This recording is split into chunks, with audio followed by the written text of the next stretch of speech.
No, That might be but that's actually a good guess, but no. Is it like part of the presentation? Yeah, a little bit. Okay, I'll call the meeting to order. As you know, I'm the Supreme Leader, and it's not really right for the Supreme Leader to be the chairman. But since Victor is normally the chairman, I've decided to be the chairman tonight. And such constitutional matters are always determined by the Supreme Leader, and so that's settled. So Victor is going to talk to us about what is variously called the Redpill movement, the manosphere, male supremacy. I wish. And various other epithets. It's funny you should say male supremacy. That'll come up. Yes. Yeah. Good. Well, thank you. One of the things, just real quick right off the bat, it's one of the things that arguably the foremost authority in the red pill space, if you want to call it that, one of the things that he says is that it's not a movement or an ideology or a political platform or an agenda. All it is here's some information, here's some tools, you get to do what you want with it, right? It's very, it's about what is and not what ought to be. So basically what I'm going to do today is I'm going to kind of spend a few minutes. I'm going to go over the red pill metaphor from the Matrix, explain what that means, where it comes from, and all that kind of stuff. I'm going to talk about how it grew out of the pickup artist forums in like the early to mid 2000s. I'm going to talk about some current things going on in the red pill space and maybe the broader manosphere. Some of the current figures, like Pearl seems to be front and center for a lot of people. She's been in more venues than some of the hardcore underground people like Rollo Tomasi or Ryan Stone have been. I'm going to maybe briefly touch on what some have called the crystal manosphere, basically the red pill manosphere area that touches on like the Christian church or Orthodox church or whatever. And then I'm going to talk a little bit about, I'm going to bring back and talk a little bit about the red pill metaphor, the Matrix metaphor one more time as I talk about the Diverting Hate NGO and what they were doing as a response to red pill content online. Okay, so the first thing is the red pill is basically a metaphor from the Matrix. It's literally a pill that one of the characters in the movie holds in one of his hands, and then the other pill is the blue pill. And in that iconic scene, it's Morpheus, who's sort of like the wise man of the movie. He's basically saying to the protagonist, you have a fork in the road here. You can take the red pill and you can see basically reality for what I'm paraphrasing. You can basically see reality for what it is. If you don't want any part of that, you can take this blue pill. You can go back to life the way it was, and you won't even remember that any of this happened. Of course, it wouldn't be a movie if Neo did not take the red pill. The red pill basically stands for being able to break free from some kind of false reality, some kind of false programming, some kind of agenda. The way Morpheus talks about it is that it's the wool that's pulled over your eyes. And so the red pill sort of takes that wool so you can kind of see for the first time. And actually that's one of the interesting things is in the movie, it's like, why do my eyes hurt so much is I think one of the lines that Neo says, and it's a great line, and Morpheus says, because you've never used them before. It's like, oof, that was pretty good. One of the things that is I don't think people think about it as much, is that the way the red pill is presented in the movie, it's a choice that Neo makes. But the blue pill is also a choice. You can choose to take the blue pill. You can choose to ignore the reality, and that's most exemplified by the character Cypher. He's the guy who, well into the movie, he sits down with the chief antagonist of the movie, Agent Smith, and he's negotiating with Agent Smith, hey, I really don't like the way, you know what, put me back in the Matrix. I want to be rich. I want to be famous. I want to have lots of women. But the most important thing wasn't any of that stuff. The most important thing for him was, I don't want to remember nothing. Nothing is what he says. That's the most important thing, and that comes across very clearly in that scene. And I thought it was a really good scene.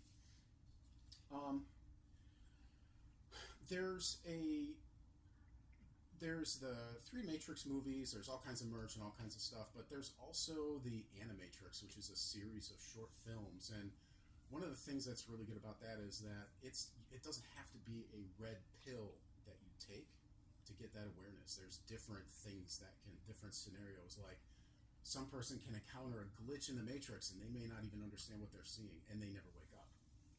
But they're very close because they see a glitch in the Matrix. One of them might be, there was one, I forget what the title of it, but it's a guy who's just running as hard as he can, and the sheer effort or force of will, he's able to just will himself to break through the reality somehow just by him achieving or something. I'm not exactly sure what the symbolism is there, but there's a number of different things, and as I think about these things further, I'll be able to apply those to the different parts of the red pill and the manosphere.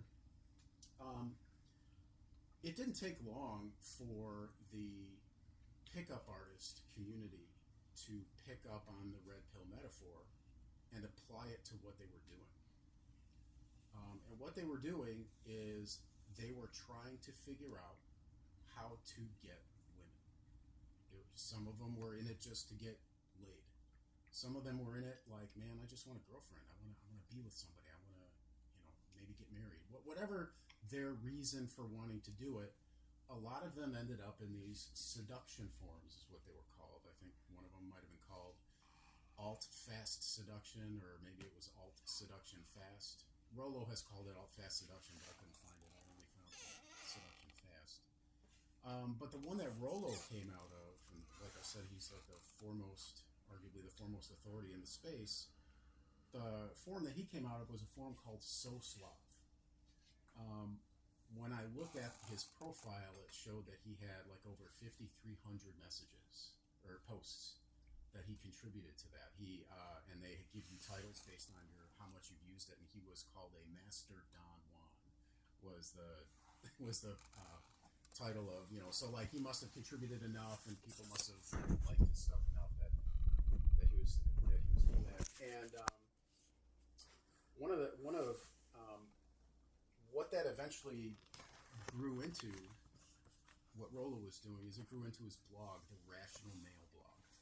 He started that, I think, in 2011. He started his blog, and just perusing some of the Soslav things, it's clear that he was taking a lot of the stuff that he reasoned out and figured out and was theorizing about, and made longer form, more organized blog posts about it. And a lot of people were finding it useful. You can look at his actual blog. He also has a Substack. He doesn't really do much on his blog anymore. He does mostly Substack these days. But you can see there were a lot of people like commenting and giving feedback and all this kind of stuff. That eventually became grist for him writing his Rational Male series of books. So the first one is The Rational Male. Second one, I think, is Rational Male Preventive Medicine. Maybe the third one is Rational Male Positive Masculinity. The fourth one is Rational Male and Religion.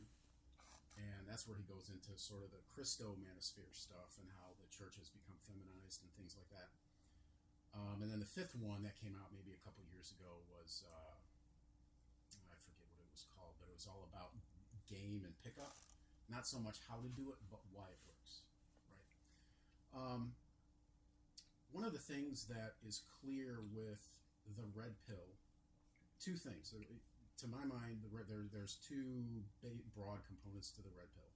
It's the actual information of what the red pill is about. So like, if I do this with a girl, it has this effect, and the reason why is probably this. Let's test it out, and blah, blah. All that accumulated information and knowledge, and learning about that, and learning that it wasn't the other way, that maybe you've been taught by blue pill conditioning is what they call it. That's one part of the red pill. The other part of the red pill and this is part of the reason why I think the metaphor is so apt. The other part of the red pill is why the misinformation about how this stuff works is so prevalent. It isn't just an accident. It isn't like, oh, your dad didn't teach you. It's like the institutions, the culture, it's all like, and even like a lot of times, they say in the red pill space or the pickup space, like female dating coaches are useless. You don't ask a fish how to catch the fish. You ask a fisherman. So like, why would you ask a woman how to date them? Like they're unlikely to tell you. It's a rare one who might, right? So things like, she's looking for a nice guy.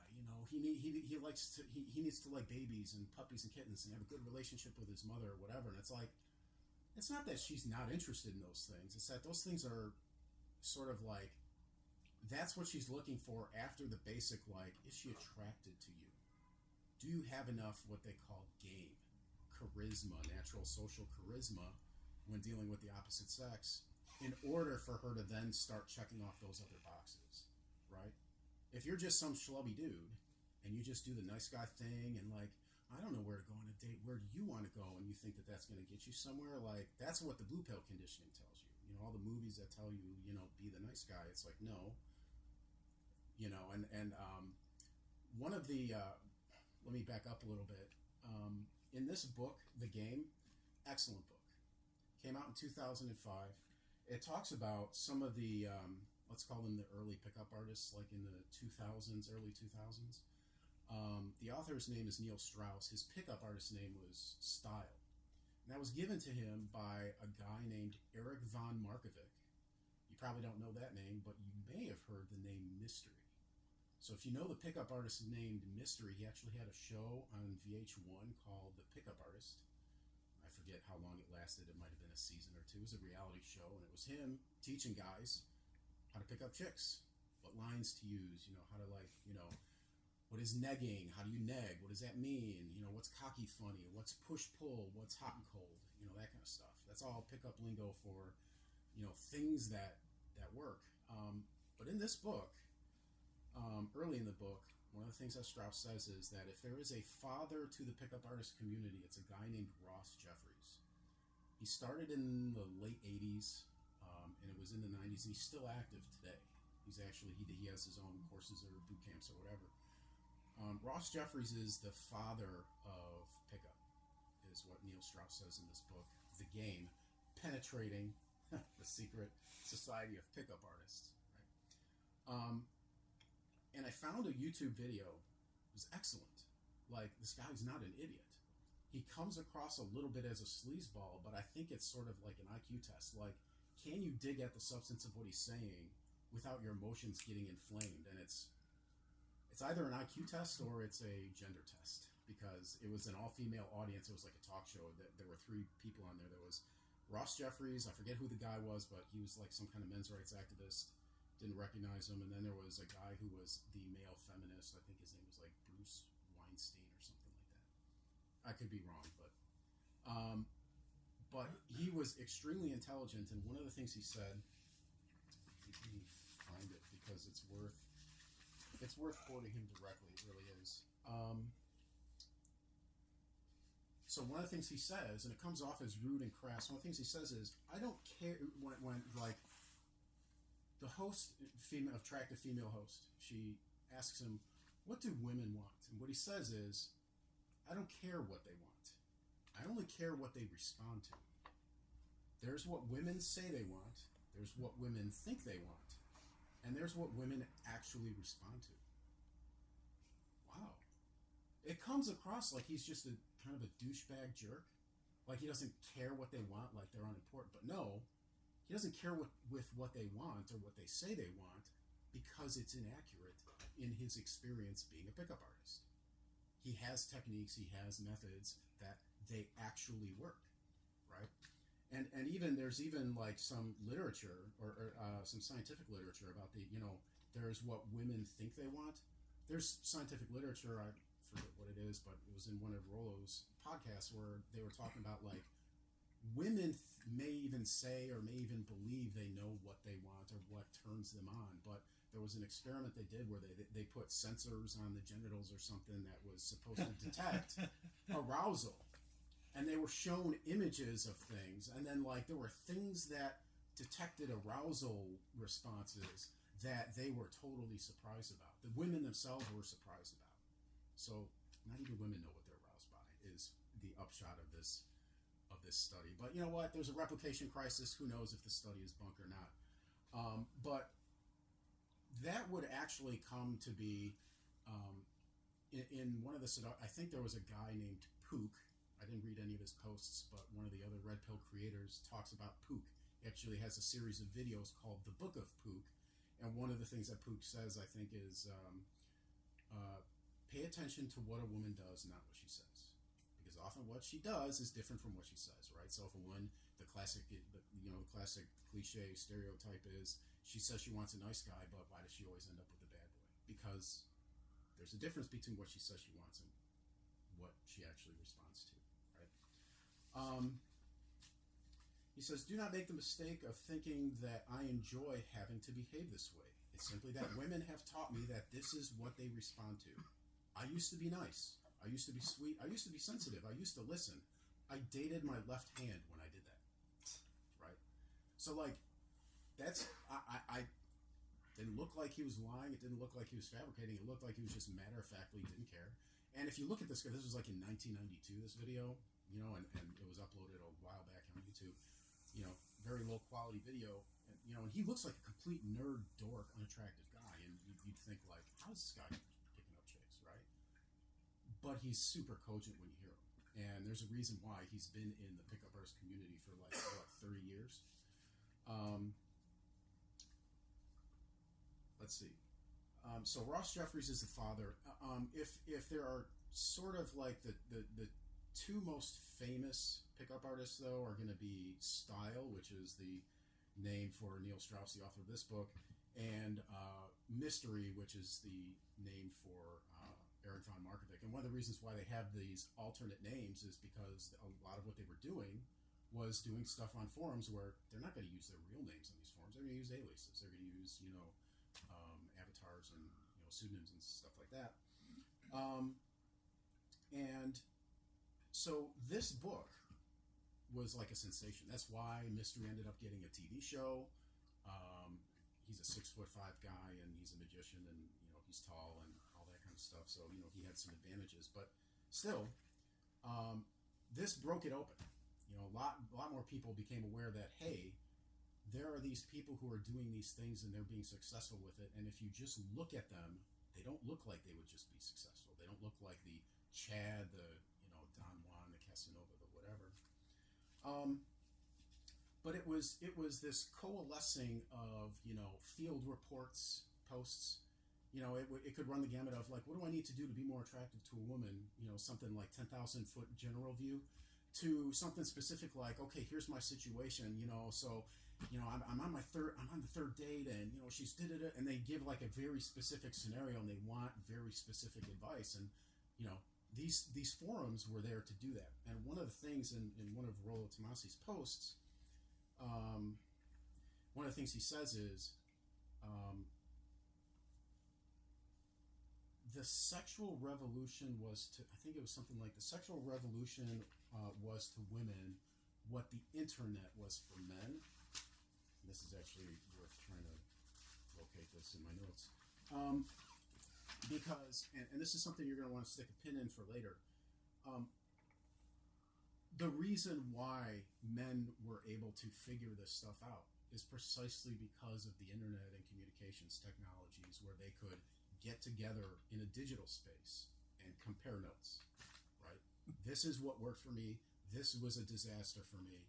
And then it was a constantly iterative process until they refined some things, okay? And it became sort of like a body of knowledge. That's why Rollo kind of exported that to his blog, and then from his blog he exported it to his books, and now he does a podcast, and he co-hosts another podcast, and with this guy Michael Sartain, and that's actually not a bad one. So that's actually really important for later. Is it was the technology of the internet and mass communications that allowed men to do this stuff and figure this stuff out, right? Because the feminine primary social order, or the gynocentric order that, as Rollo Tomasi might call it, would not let this happen on its own, right? We're not gonna issue a grant for a study like, does this technique work on picking up chicks, or does this one work? Is that grant ever going to be written? Is that ever going to be underwritten? Like, no, it's not. So in a certain sense, what these people were doing in the field, as they would say, what they were doing was actually legitimate work that you could call scientific in a sense, because they were running experiments over and over and over again, seeing what worked and seeing what didn't, and extrapolating results from that, right? So that's kind of like, it's pickup artists, seduction forums. That's kind of where this red pill stuff grew out of. I didn't go into, when was the red pill concept first used in these seduction forums. I kind of would have done that if I gave myself a little bit of time. I didn't get to that part of it yet. But that's basically where it came from. That's the sort of primordial soup that the first amino acids assembled into a protein, if you will, right? But if we're going to talk about pickup artists that became repositories of knowledge, yes, Mystery wrote a book called The Mystery Method. Mystery Method, how to get the woman you want into bed, or something like that was the subtitle. And that seems to be a Bible for anybody who became a pickup artist, right? It seems to me, the feeling I get is the online network of various blogs that talked about pickup, that was actually the real heart of it, and that kind of took off more, I would say, in the mid to late 2000s and into the 2010s. And there were a bunch of them, but if there were two big ones, what it looks like to me is one of them is Roosh V Forum. So this guy Roosh V, which is short for Dariush Valizadeh, if I'm mispronouncing that, whatever. So Roosh V, guy who's 46 years old today. I got to talk about him a little bit because he's pretty funny. He basically a pickup artist, wrote a number of books. They all had a consistent theme. He was sort of like, the image on his blog was like an airplane, and he was flying it because he was like a traveling guy. So he would talk about his experiences trying to pick up women internationally in different countries, right? So here's a list of some of the books he ended up writing. Bang Ukraine, Bang Poland, Bang Colombia, Day Bang, so not just nightlife, if you're out and about at a grocery store, or you see someone walking down the street, go up to her, talk to her during the day. You don't have to wait until you're at the club or the bar. Do it during the day. Day Bang, right? Another one, Don't Bang Denmark. And then another one, he wrote 16 or 17 of them, but and another one is just called Bang, right? They all seem to have a consistent theme. I would say that. Yeah. What was the issue with Denmark? It's like how to pick up women in Denmark, and in parentheses, if you must. That was the subtitle, right? So maybe it was just like the women are lower quality, or it's just a harder road to hoe, so to speak. Whatever it was, that was the title of that particular book. Roosh, he would often do pickup, but if I had to take a guess, his most famous or infamous post, I gotta find it, was his most famous post was a 2015 one called How to Stop Rape. It wasn't about pickup at all, okay? This post went mega supernova wildfire viral worldwide, okay? He had to have a press conference about it because he was trying to organize men's meetup groups, and I think in Canada they called in bomb threats and stuff. He had to cancel it because he was afraid that people were gonna get hurt, So what he ended up doing, I'm gonna read the final paragraph of that post. He said, "Let's make rape legal. Less women will be raped because they won't voluntarily drug themselves with booze and follow a strange man into a bedroom. And less men will be unfairly jailed for what was anything but a maniacal alley rape. Until then, this devastating rape culture will continue, and women who we treat as children will continue to act like children. Right? Now, I only gave you that final one because that's probably the most incendiary thing. If you read the whole thing, the sophisticated reader will understand, and in fact, the very top comment, you have to actually, he took his forum down because he's gone like super religious orthodox or something like that, so he's kind of ashamed or something of the stuff he wrote, like, so he took all his books down from Amazon and all that kind of stuff that have to do with, like bang this country, bang that country. But what ended up happening, so the top comment, if you look at the archive page of it, was, let's see, "You've obviously acquainted yourself with Jonathan Swift. Well done." So it was a piece of satire.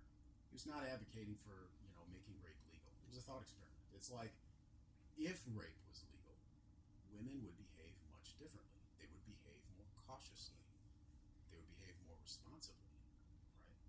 Part of his critique and other posts of his are women act crazy stupid sometimes. Men, it's not like men don't, but women do in ways that we don't hold them accountable for, but in ways we would absolutely hold men accountable for. Right? And so it was a thought experiment, and I thought it was really well done, extremely well done. But if there was one pickup artist blog to rule them all, I would say it would be Chateau Artiste, who also went by the name Royce. Rollo thinks that it's actually a couple of different people, that after a certain time, I forget what the cutoff is, that it actually changed hands and got more political and race conscious and stuff like that. But it would be Chateau Artiste. Okay. One of the on the sidebar of that blog, there's one that pretty much anyone will read.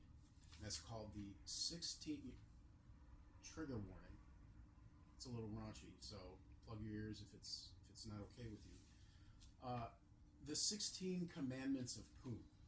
Okay, I'm gonna read a few of them. Never say I love you first. Make her jealous. You shall make your mission, not your woman, your priority. Don't play by her rules. Adhere to the golden ratio. I'm actually going to read this because this is very interesting. Give your woman 2/3 of everything she gives you. For every 3 calls or texts, give her 2 back. 3 declarations of love, earn 2 in return. 3 gifts, 2 nights out. Give her 2 displays of affection and stop until she has answered with 3 more. When she speaks, you reply with fewer words. When she emotes, you emote less. The idea behind the golden ratio is twofold. It establishes your greater value by making her chase you, and it demonstrates that you have the self-restraint to avoid getting swept up in her personal dramas. Refraining from reciprocating everything she does for you in equal measure instills in her the proper attitude of belief in your higher status. And he concludes it with, in her deepest loins, it is what she truly wants. Keep her guessing. Always keep 2 in the kitty. That's what Rollo would call spinning plates. Say you're sorry only when absolutely necessary. Connect with her emotions. Ignore her beauty. Be irrationally self-confident. Maximize your strength. Minimize your weaknesses. Err on the side of too much boldness rather than too little. Maintain your state control. Never be afraid to lose her. And fuck her good. Right? So, it's extremely raunchy.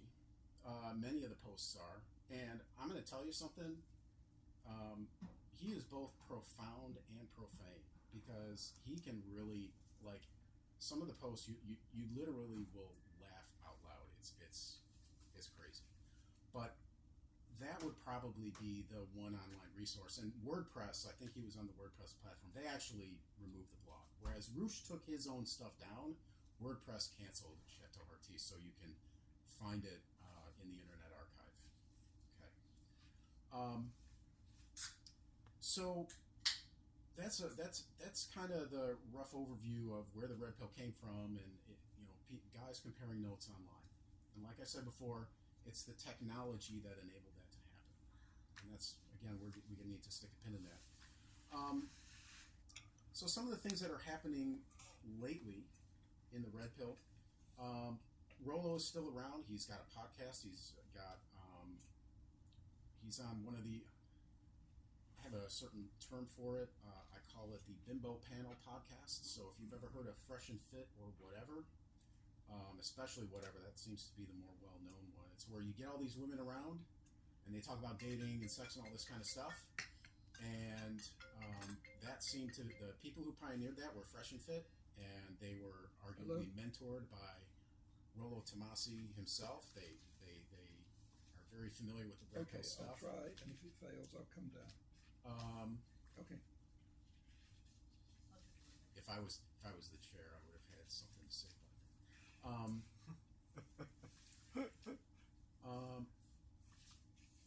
One of the current sort of frictions in the red pill space is when it brushes up against the TradCon space. And this was something that I discussed about a year and a half ago when I gave a red pill presentation at that time. And it was a video, a couple of videos, Ben Shapiro talking, about oh yeah, men shouldn't give up on marriage and all this kind of stuff. And, and it's like, okay, yeah, you were last in the dating market, however many years ago, more than 10 for sure, before, Tinder and all this stuff, and before all the dating market went to shit and all this kind of stuff. But there seems to be this friction between the TradCons and the red pill folks, right? And I think the from what I could gather, the fundamental issue is there's a difference between the new set of books. This is Rollo's terminology. There's a difference between the new set of books and the old set of books, right? The old set of books is, like Man Up, Men's Responsibility. You pay on the first date. You're the one who's responsible for things. Take charge. Be a leader. All that kind of stuff. Have authority. Be a leader. All that. That's the old set of books, and those are important things in general for men that they should want to do or they should do or whatever.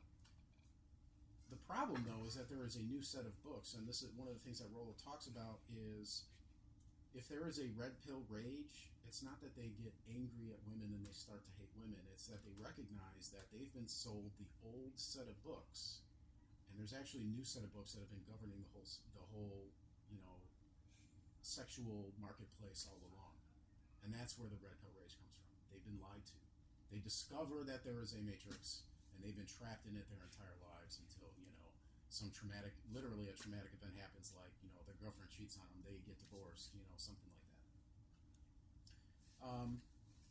And so one of the things that the critique that the red pill people will level at the TradCons is that they don't understand, they're still exhorting men to abide by the rules from the old set of books.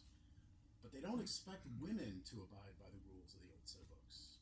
They're always constantly, either, like, no, men need to take man up. They need to take responsibility. And rather than women actually also living up to their, either it's a new set of books for both genders or it's the old set of books for both genders. But what you have is the responsibilities of the old books for men, but the benefits of the new books for women, without the responsibilities of the old books for women, and without the benefits of the old books for men. And there was a recent kerfuffle between one of the guys, he's not red pill, but he's sort of in those spheres, a guy named Andrew Wilson. His channel's called The Crucible. He's been on whatever, he's been on Fresh and Fit, he's been on Piers Morgan Uncensored, and there was a recent appearance he made on Piers Morgan Uncensored, and it was absolutely delicious. It was great. He's what he calls himself a blood sport debater, but what he did is he was on a virtual panel, and one of the people on there was Tomi Lahren. So she's like a youngish, conservative, blonde, kind of cute political personality, right? But oh man, is she a feminist? And the term that Andrew Wilson came up with is covert feminist. And this old books versus new books thing really came out in this clash that they had, like within the last month, maybe 2 months at most. And it came out when he asked her a simple question. Okay, men are supposed to do X, Y, and Z. What are women supposed to do? What do men get from women? And she lost her shit. She said, "What do you mean? Like you shouldn't have to, you shouldn't have to be in it for like what you get from women, blah blah blah blah." She couldn't name anything. or she wouldn't name anything. It's the old set of books, responsibilities for men, and it's the new set of books, benefits for women. Women are held accountable for what the old set of books are, but men are held accountable for. So that's sort of like a microcosm of some of this friction.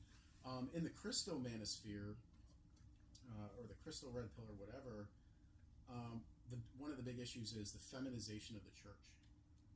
And a good example of how this happens is, Mother's Day comes around, and the pastor will say, appreciate the wonderful mothers you have in your life, and aren't they great? And it's like, yeah, okay, I can be on board with that. But then when Father's Day comes around, it's, you need to do better. You got to man up. You got to do better. It's like, okay, there's some room for that. Men should always be looking to improve, but to a certain extent, shouldn't women be looking to improve too? If it's all just, women are great and you don't have to change anything and you're not accountable for anything, and that's kind of the default, seems, atmosphere in, these feminist churches these days, then that might explain a good chunk of the exodus from the churches, especially among young men, because these have become feminized institutions, right? So that's one of the microcosms within the Christo manosphere. Another one might be women. I forget which book it is. Rollo has sort of like a rough timeline of generally how the, women perceive themselves and their sexual market value and the things they do at certain ages. And right around the 29, 30-ish time frame, they have what's called the epiphany phase, where it's like, ooh, the lights are coming on at the club. I'm running out of my prime sexual market value. I better do something quick. Or at the very least, it's starting to dawn on her that she can't compete with the younger women out there, right? And so women, especially if they're promiscuous, a lot of times what they'll do is they'll go back to the church. And what the church will do is they'll say to the men who are desperately looking for marriage material within the church, they'll say to the men, like, God forgave these women for their sins. Why can't you? You should the way Dalrock, who is arguably the foremost Christo manosphere guy, the way he talks about it is, man up and marry those sluts. Right? That was the slogan that he would summarize the message as, man up and marry those sluts. Look past the fact that she's got maybe 3 kids by 2 different fathers. Look past that she's got a high body count, which means she's been very promiscuous in her past, which is, I think studies have shown, the more bodies, so to speak, that women have had in their past, the less likely the marriage will be successful. Right? There's always exceptions, but the general trend is it goes that way. And that you're setting men up for difficulty, heartbreak, and oftentimes divorce, because they're still, especially if they're like, blue pill beta types, they don't know what they're in for if they're going to go for somebody who's been around the block 80,000 times and has 2 kids by 3 kids by 2 different fathers and so on. Like, that's a very high risk move, right? So he's supposed to operate by old order standards for his behavior, but the women get new order benefits and so on. Okay, so that's a couple of things. One of the things, as far as, like some, and if anybody has any questions, please feel free to ask at any time, but I think I'm getting ready to wrap up pretty soon. One of the recent, like last year, so there's a lot of NGOs out there, non-government organizations, and there's one quick question. Yeah. Going back to the 16 Commandments, it reminded me. Yeah. And I wonder if this had come up in your research. The Dennis system. I don't know if you've ever heard of that from It's Always Sunny in Philadelphia. They basically, I realize now in retrospect, they did an episode covering this, and it's very similar to this. And Dennis is a character who's always trying to pick up women. He's very successful at it, and he has a whole system where he basically says, the Dennis system stands for like deny empathy or something like that. There's all these, like, it ends with basically like abandon them, and then there's all these different layers to it. I'll look it up later, but I was curious if that came up as like I didn't run into that. Is that still an ongoing show, or is that a The concluded 17th show? season just came out. Yeah, Real 17th? yeah, longest running show. It has Okay. beat Seinfeld. It's very good stuff. Okay. You know, I never got into it, and I think the biggest reason for that is that's just a lot of fun. I bet it looks like a really good show. I've seen some clips, and they look hilarious. Just watch the YouTube clips. Yeah. YouTube clips are good. Yeah. So there's this NGO. It's called Diverting Hate, and one of the guys in the Red Pill space is a guy named Aaron Clary. He's an economist. He wrote a book called The Book of Numbers. Something like the ROI on dating and relationships, something like that is the subtitle. And he wrote a very interesting blog post, and he linked to a Google Drive document of a biannual report that they put out. That's roughly 55 pages. They put it out, I think, last year. Diverting Hate, the NGO. They got, I think, roughly $700,000 to look into like online hate and misogyny. Okay, and they even developed this garbage system of a masculine supremacy score or something like that. I actually need to go to that page and take a quick look at it. Is it like a masculine supremacy score or something like that? One of the things early in the report they say, that the report or their website or whatever, it's for vulnerable men struggling with loneliness, low self-esteem, and a variety of other risk factors. Finding an online space where their troubles are validated is a beacon of hope. So I wanted to zero in on finding an online space where their troubles are validated is a beacon of hope. That feels to me, I say feel, that feels to me like feminine speak. You're going to hear more women talk about validation and feeling validated. I want to be valid and things like that. But one of the things that, and I agree with him, one of the things that Rollo has said is that men are innate problem solvers. It's not that women can't or that they don't solve problems. It's that men's default is, I want to solve this problem. That's their first thing they want to do. Let's solve this problem, get out of the way. There's actually a video, I referred to it before, it's called It's Not About the Nail. It's an excellent skit. It's this woman talking about all this emotional language. I feel like, I feel this, it's like an ache. Blah, blah, blah, and then the camera angle turns around and there's this big nail sticking out of her forehead. And this guy's just looking at her like, and he's like, that we should probably just take that nail out of your forehead. And she says, it's not about the nail, right? And it's like, it's funny because there's some truth baked into that, right? Men want to solve the problem. Let's take the nail out of the forehead.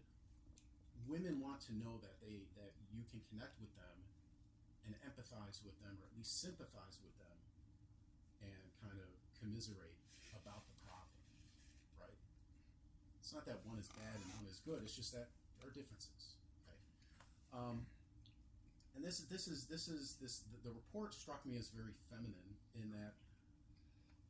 Why would you want men to feel validated when men are looking for solutions? They don't want to feel validated. Like, okay, great, you recognize I have a problem.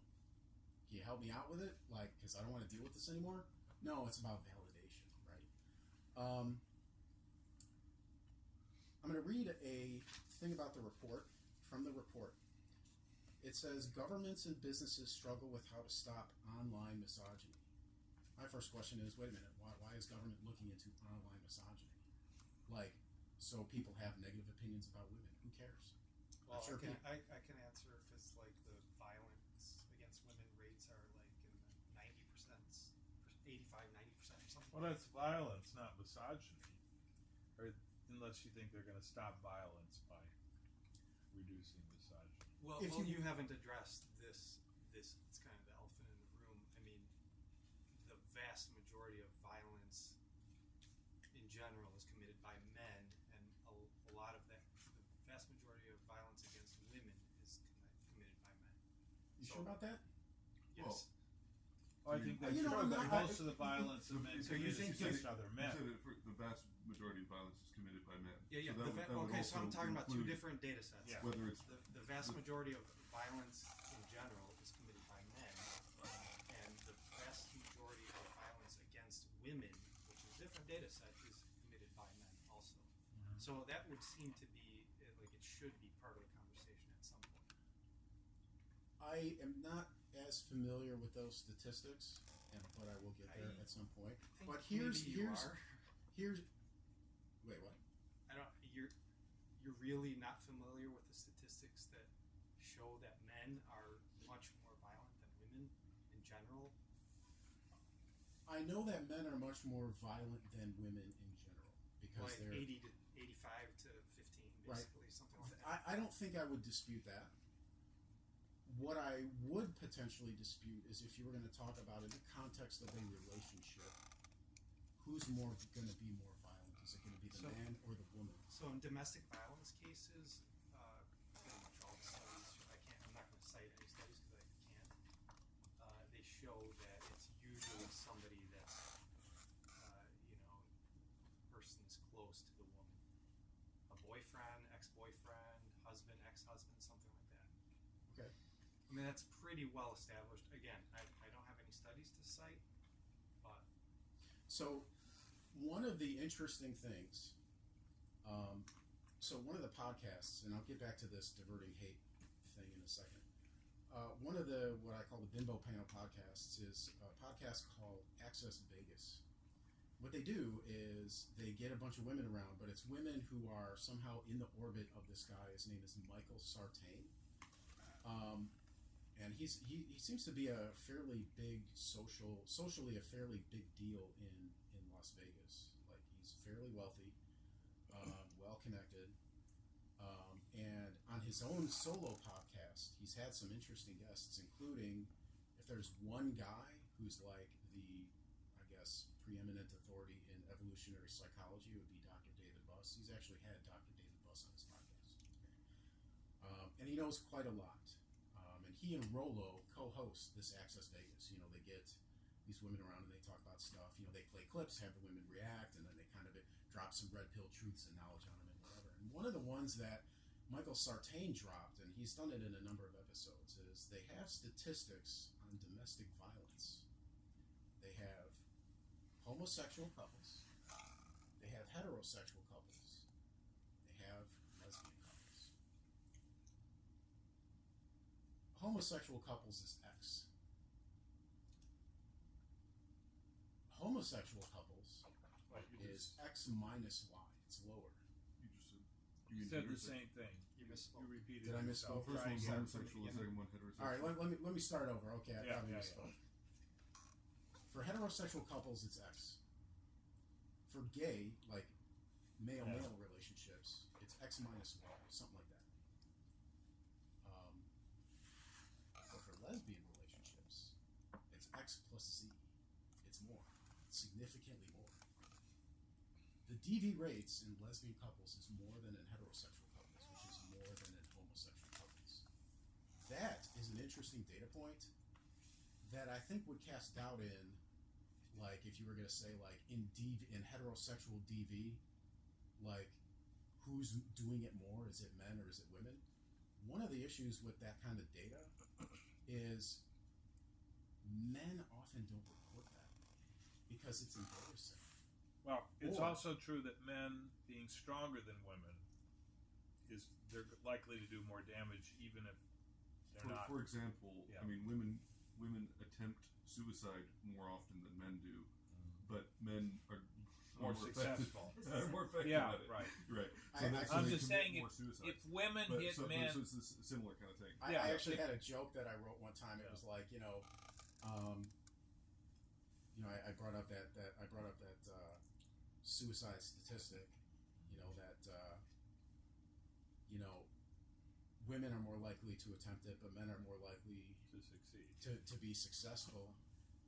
I forget the joke. I'm not even going to say it because it would go. No, but what I meant was that if just hypothesize, if women punched men as often as men punched women in a relationship, if the men would do a lot more damage, so they'd show up. Not necessarily, because they're stronger. Yeah, but all men, other things being equal. But that's just it. It's probably not the case that all things are being equal, because a man is much more likely than a woman to learn especially if he does roughhouse play with other children or with his father, men are more likely to learn how to calibrate their violence, right? So maybe she tries to clock him close-fisted, but he doesn't do that in return. Maybe he just open hand slaps her, right? So he dials it back, but tries to give it to her. I think there's this. It's hilarious. There's this quote from this video quote or audio quote of Sean Connery's and even a comedian. What's his face? I forget his name, but he made a bit about it, where he talks about sometimes you just got to give him a little slap. And it's he's from a different era, man.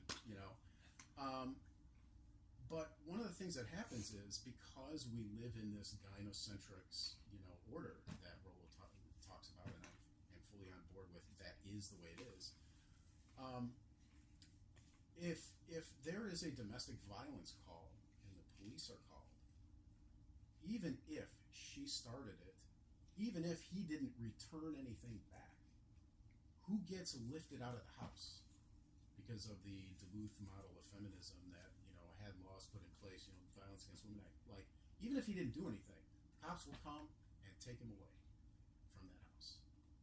So there is a strong disincentive to report that stuff, to call the cops when it's happening. There's a stigma that well, why couldn't you handle your woman if you're a man? That kind of thing. So these statistics, you could be right, but I have legitimate doubts on the veracity of them. Do you have any doubt that men commit the majority of violence against other, in general, in American society? Well, women are catching up slowly. I don't know. The gulf is very, very wide. It's wide. Let's say 80, especially in domestic. 80. No, I'm saying women are crime in catching up. general. I'm saying crime in general. Yeah, it's 90 Yeah. and 85% men. Okay. So wouldn't Very high. it follow that men are going to be committing much more violence against women, just kind of logically? In the context of a romantic relationship? In the Just context of statistically speaking, since men are more. It could be, I tried to pick up line on this woman. There was no romantic relationship. She rejected me. I stalked her, and then I clubbed her over the head, and she's in a coma now. But There was no relationship. What you said is there's a men commit the majority of violence against all people, and then men commit the majority of violence in violence against women. Men are the highest proportion of that, right? But wouldn't that follow from the first one? So what you'd expect to see is if men are responsible for 80% of violence to all demographics, then if that number was higher against women, then that would beg the question as to whether there was some kind of special consideration, whether there was some kind of misogynistic impulse behind that, or whether it had something to do with sexual relations. But if it was the same or lower, then that would what would that mean? That would just men are more violent than women, but what would that have to do with anything? So, in the whole reason I brought it up, not to shit on men, I don't want to shit on men, but you keep talking Hey, about man, I don't judge what you do behind closed doors, okay? You do judge. you keep talking about reality. If you're talking about reality, you have to bring up this to kind of set the context of the entire conversation. Because women, they're like, I have female friends, and they've kind of told me that they're afraid sometimes of men. And I don't think it's an irrational fear, because you hear about all the crime and stuff that happens. But what relevance does this have? Because It seems to be departing from. No, not at all. Not at all. Because in the context of pickup and all that, and red pill and all that, if you want to talk about reality, you should be thinking about, well, women are like this because they're afraid of getting raped. Does that not enter the conversation at any point in all of these these influencers? And these people are all influencers. Like, you realize that, right? They're in it to make money. Actually, what do you think their motivation is? Okay. With Ross Jeffries, what's his motivation? Because if I had the secret, I want to keep it to myself and my close circle of friends, so we could be more successful with women. What's their motivation, generally? Okay.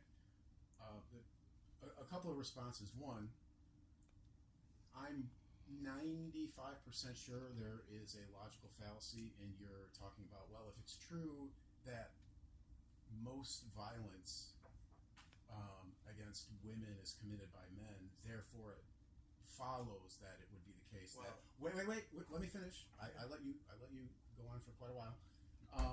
That therefore in the subset of within a romantic context, therefore wouldn't it follow? I forget which it is. It's either accident, converse accident, or composition or division, where you inappropriately extrapolate from the general to a subset where it doesn't actually. You're talking about the red pill subset. I'm talking. No. I'm talking. When he's talking about violence against women, most of it is committed by men. That's probably true. But violence against men, most of it is committed by men because men are the physically superior sex in the sex binary. And yes, it's a binary. There is no such thing as non-binary. But if the set of violence, overall violence, is 80, I don't know what the stats are, but let's say 80% men or 90% men or something like that. Okay, fine. That doesn't necessarily follow that in the context of that in a romantic context it would be the same way. It's a logical fallacy to conclude that, actually. What's the number one? Can you identify that logical fallacy? And number two, you're ignoring the part of the conversation where I said that it's supported by statistics. Yeah, and I doubt the statistics is what I'm telling you. Because there's a lot of them. I could pull them up not right now, but at some point I will pull them up and I'll show them to you next time. I don't know how we got off. I don't see the relevance of this. Yeah, What's the relevance? David, women deal with men in a different way because they're going to be afraid that they're going to get raped or killed. That's the relevance. I mean, what does it have to do with this? I don't understand what he was talking about. How red-pilled men. I think what sparked it was when I started talking about the NGO diverting hate and misogyny and stuff like that. Was that kind of just omitting a huge part of the context? Like, not omitting it. It's just not. He wasn't talking about that. What was before the red pill? The sexual revolution was the previous kind of shift, correct? Well, that was an independent. I don't know that I would necessarily put them in the same category. He's that here's this one about, shift and here's another. What I said was, Rollo made an analogy that I think it was the sexual revolution was to women what the internet was for men. That's what I'm referring to. So we had the red pill in the early 2000s. The red pill movement began, your words, in the early 2000s, which I agree, because I have friends that are in it. The shift before that, would you agree, was like the late 60s, the sexual revolution, where things were different before the 60s, correct? In this space. Yes, because it used to be historically that women, if they had sex, they were in risk of becoming pregnant and giving birth, and therefore that would change their whole lives. And so the mindset was you needed to avoid that, and when the pill came around, that shifted. Suddenly, that wasn't true anymore. Yeah, the pill is part of it. But yeah. No, that was it. That was what triggered everything, because being able to control one's reproductive system control reproduction was what allowed women to shift from a mode of, you got to marry me, guy. That's it. Which is more or less the status quo. Not exactly, but that was, kind of the general prevalent thought, to one of, hey, women can have the same freedom that men have always had. That it was the pill that did that. So that phase before the pill, we have the pill, and then we have the red pill. That enabled the behavior shift. So that shift before, was that reality? Like you keep talking about, like we see, the whole point of the red pill is, I see reality the way it is. It was the 1950s and before, was that the way it should be, or the way that reality is? Were things better then? Yeah, why is the red pill now and not in 1950? Or would the same thing have applied in 1950? Yeah, I think actually, Victor, that you made the generalization that there was an inherited view of how women would behave if treated in a certain way. And pick-up artists and other people who were preoccupied with trying to get women thought about this and came up with some ideas. And what they found, and I'm completely convinced by this, by the way, I think it's true. What they found was that all the platitudes about what works with women are actually false. Well, maybe not all of them, but most of them. And for instance, at the very least, the priority ranking is way different. Right. Well, there's something about the psychology of women, and I'm generalizing statistically, right? That makes not all women. That makes them makes them go for the rogue, the bad guy. Yeah. Right. And that's been well established, I think, by all kinds of studies. Dark triad traits. And so the whole idea you should be a gentleman and treat women, in such and such a way, it takes on a new slant when you realize that it might be more effective to treat them, to be more mean with them.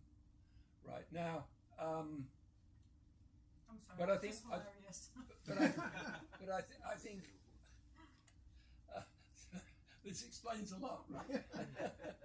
So your opinion is ruled out. It's only the men that are going to talk about this. What I wanted to say was this: you made generalizations and you didn't offer many particulars. So you mean like examples? Well, I mean, one of the things I've learned from listening to people like Pearl is, and then once she told me about it, then I've realized that other people know this, and it's one of the many findings of this kind of manosphere movement. Now, what is it now? Yes, that's if you interview women and ask them what is the minimal requirement of a man they could live with or would want to pursue, and then they will say he has to be at least 6 feet tall. He has to have at least a 6-figure income. This is not something, I'm not exaggerating. Right. No, this is what the great majority of women will say. It's Young women in their 20s will say. It's 3 6s or maybe 4. I will add that's in the US. It's very US centric. So in other words, women are pursuing, let's say, I don't know what the percentage is, but let's say 5% of the men, and they're really not interested. The alpha males. The alpha males, and they will do anything for them, but they will treat anybody who doesn't come up to that level in a much more kind of unfriendly way. So I mean, that's the kind of thing where delusion confronts reality. That women who think like that have not considered that they're being totally unreasonable. I don't mean unreasonable in a sort of emotional sense. I just mean that if they were to think clearly about what their goals are, they would realize that they've got a completely mistaken kind of view of what the prospects are for getting what they want. And I'm not sure that was true in 1950. I can't say. I mean, I wasn't because people were just more resigned to their status. Yeah. I think that's right. And I believe it was the pill. I believe it was the pill that was the big thing. And it was, and I can remember the pill came into use in Britain in about 1960, and as soon as it came in, because there was this always in that period, the late 50s, early 60s, in Britain there was tremendous propaganda, unrelenting every day, about the overpopulation problem. And the fact that the overpopulation problem didn't apply to Britain, where people were below replacement rate in their propagating, but applied in Africa and places like that, not in Britain, was not very rarely mentioned, although it was obvious.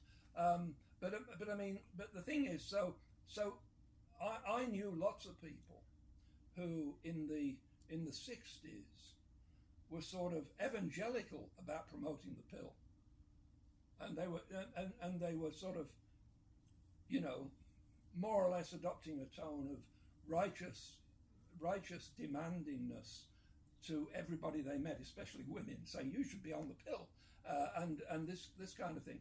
Anyway, so it really was a very sudden, very dramatic change, and one of the things that strikes me, I'm talking too much, abusing my position as chairman, but I'll just say this. One of the things that strikes me, Victor was the one who got me interested in this, and he mentioned some of these people, and there's still areas of it that I don't know much about, but I have followed up on certain things. I find that all the different people who take part in these controversies, like there's a current controversy between the people who promote trad wives and the people who don't think that can possibly be a winning game for men, right? But maybe they wish it were, but it's not. There's that kind of thing. All the different people who contribute to this discussion, including the purely conservative people who say we must go back to the old ways, and the people like Pearl who say that's ridiculous because it just doesn't work for men. They all of them have something to say that's in isolation true, but most of them very rarely look at the whole process. And the whole process is that there's a demographic collapse. So one of the things that follows from this demographic collapse is the situation keeps changing. I mean, there was a time when dating culture in the US, it was very active. But now that people have begun to notice, men are not pursuing dating anymore. It's quite sudden in historical terms. Just in a few years, there's been a dramatic drop. And so you have MGTOW, you have that whole thing. But just people who are not ideologically MGTOW, but they just stop going. And if you organize anything to get men and women to meet, what you find to your embarrassment is no men show up. It's all women. Whereas that wouldn't have been true 20 years ago. Absolutely not. It would have been more or less equal, and because everybody would be looking for opportunities. So anyway, so in a way, it's good that they don't all have a holistic view of this, because that would destroy the novelty of some of these particular little ideological currents. But it is quite noticeable. I mean, I listen to Pearl, and a lot of what she says is very, very accurate. But she seems to never think about. She's always talking as though the present situation is going to perpetuate itself indefinitely, but it can't. You can't have a population which is not replacing itself and is therefore doomed to shrink catastrophically, and is moving by stages towards that thing where everything stays the same. So what was true of the dating game 20 years ago is no longer true. It's quite different. And there's been a collapse in the whole dating, as I understand it. I'm not involved in any of this, but I mean, as I understand it, there's been a total collapse. One of the developments that maybe relates to this, and we're talking about what women are looking for, right now, 60% of college grads are women, 40% of men. Right. Do the math. There's a problem there, probably. Well, I wonder if, can I just get you, because you did a good job of explaining sort of the history of this, but I wonder if you could just characterize, in the metaphor of the red pill versus the blue pill, what is the blue pill, what is the red pill, what is it actually, what is the story that people feel they've been told, and what is the red pill revealing to them? Let me get to that in a quick second. Yeah. I want to kind of follow up on something that, because you had a question earlier about, like, roughly the 1950s. Does the red pill think that that's the way it should be? One of the things that I mentioned earlier, and I'll say it again, and I think he's correct on this because again he's the foremost authority. The way Rollo Tomassi describes it is the red pill is essentially. Are you familiar with the Chilton's Manual? Do you know what that is? For cars? If you go to the library and you're going to check out car repair manuals, right? They're called Chilton's Manuals, right? They show all the parts, they show how you unscrew them, blah, blah, blah. It doesn't tell you what to do. It doesn't tell you if you should pay the money to fix the car. It doesn't tell you if you should do it yourself or you should have somebody do it. It's just, here's the information. You can do with it what you want. There is no what you should do. That's what the red pill is in its purest sense. It's, here's the information, here's the tools. If you think these are tools you can use, you do what you want. Now, to sort of more fully answer your question, people in the red pill space, do they advocate for like, oh, it should be like the 1950s? Maybe, sort of. I don't know. What Rollo will say is there is no turning the clock back. There's only moving forward. So if you talk to him, he'll probably say, no, there's only what comes next. Well, right? So the people who published the Chilton Manual, the publisher, I assume, did it to make money. What is the motivation of? I'll ask the question again. What is the? And I know it's a wide variety. Pearl Davis is primarily on YouTube. And Rumble, but yeah. And where? Rumble, YouTube alternative. Yeah. So, I think most of these people are on YouTube now. What's their motivation? Are they just influencers, or are they social justice warriors? What's their? I mean, because when we talk about the left, that's kind of how we break things down. Yeah. So let's apply that same kind of cookie cutter to what's their motivation. I'm being a bit provocative, but are they doing it just to please the algorithm, to make money so they can do this for a living, or are they worried about depopulation, or do they just think it's the right thing to do? I think someone could be both. They know that to get traction, they would have to make it provocative or controversial, but it doesn't necessarily mean that their underlying beliefs are more tapered if you were to ask them in person or in real life. I think that's true for any entertainment. I mean, any group is going to be made up of true believers and grifters and some combination of them. But you can't know. I mean, none of us are mind readers, so you can't know what their motivations are. I'm just asking Vic's opinion. Yeah. I think there's probably some people in the space who are grifters, but like broadly speaking, I don't get that impression. So actually, Rollo hates Pearl. Hates her. Thinks she's a grifter, she's a hack. Well, she's barely Rips off. coherent. Huh? She's barely coherent. I think that sells her too short. I don't think she's barely coherent. I think she brings some important stuff to the table. But what their motivations are, I don't know. I don't think about it. I just think about, does this ring true to me? And if it doesn't, then maybe I start thinking about explaining why. But otherwise, I don't really try to dig and do a psychoanalysis and are they a grifter and how much grifter versus how much true. Like, I don't know. I don't get the impression that, these are people that are just snake oil ideological salesmen trying to make a buck to serve the algorithm and are enslaved by audience capture. I don't get that impression, right? So if you get that impression, and that's sort of like a half rhetorical question on your part, then just come out and say it. But let me pause with you and then kind of go back. You asked, so like, what is the red pill? What is the blue pill? What is the story that's told with the red pill versus the blue pill? Roughly, red pill, broadly speaking, without necessarily getting into the nuts and bolts, broadly speaking, it's the mechanics of intersexual dynamics. It's kind of, I think, a bunch of thicker summary that Rollo would say. It's basically intersexual dynamics. It's supposed to be the truth versus an illusion. But yeah, right? but what is actually what specifically is, because the idea is, okay, well, it's something about the way that the female psyche works, let's say, but what's the lie that people have been sold then? What is the blue pill in this case?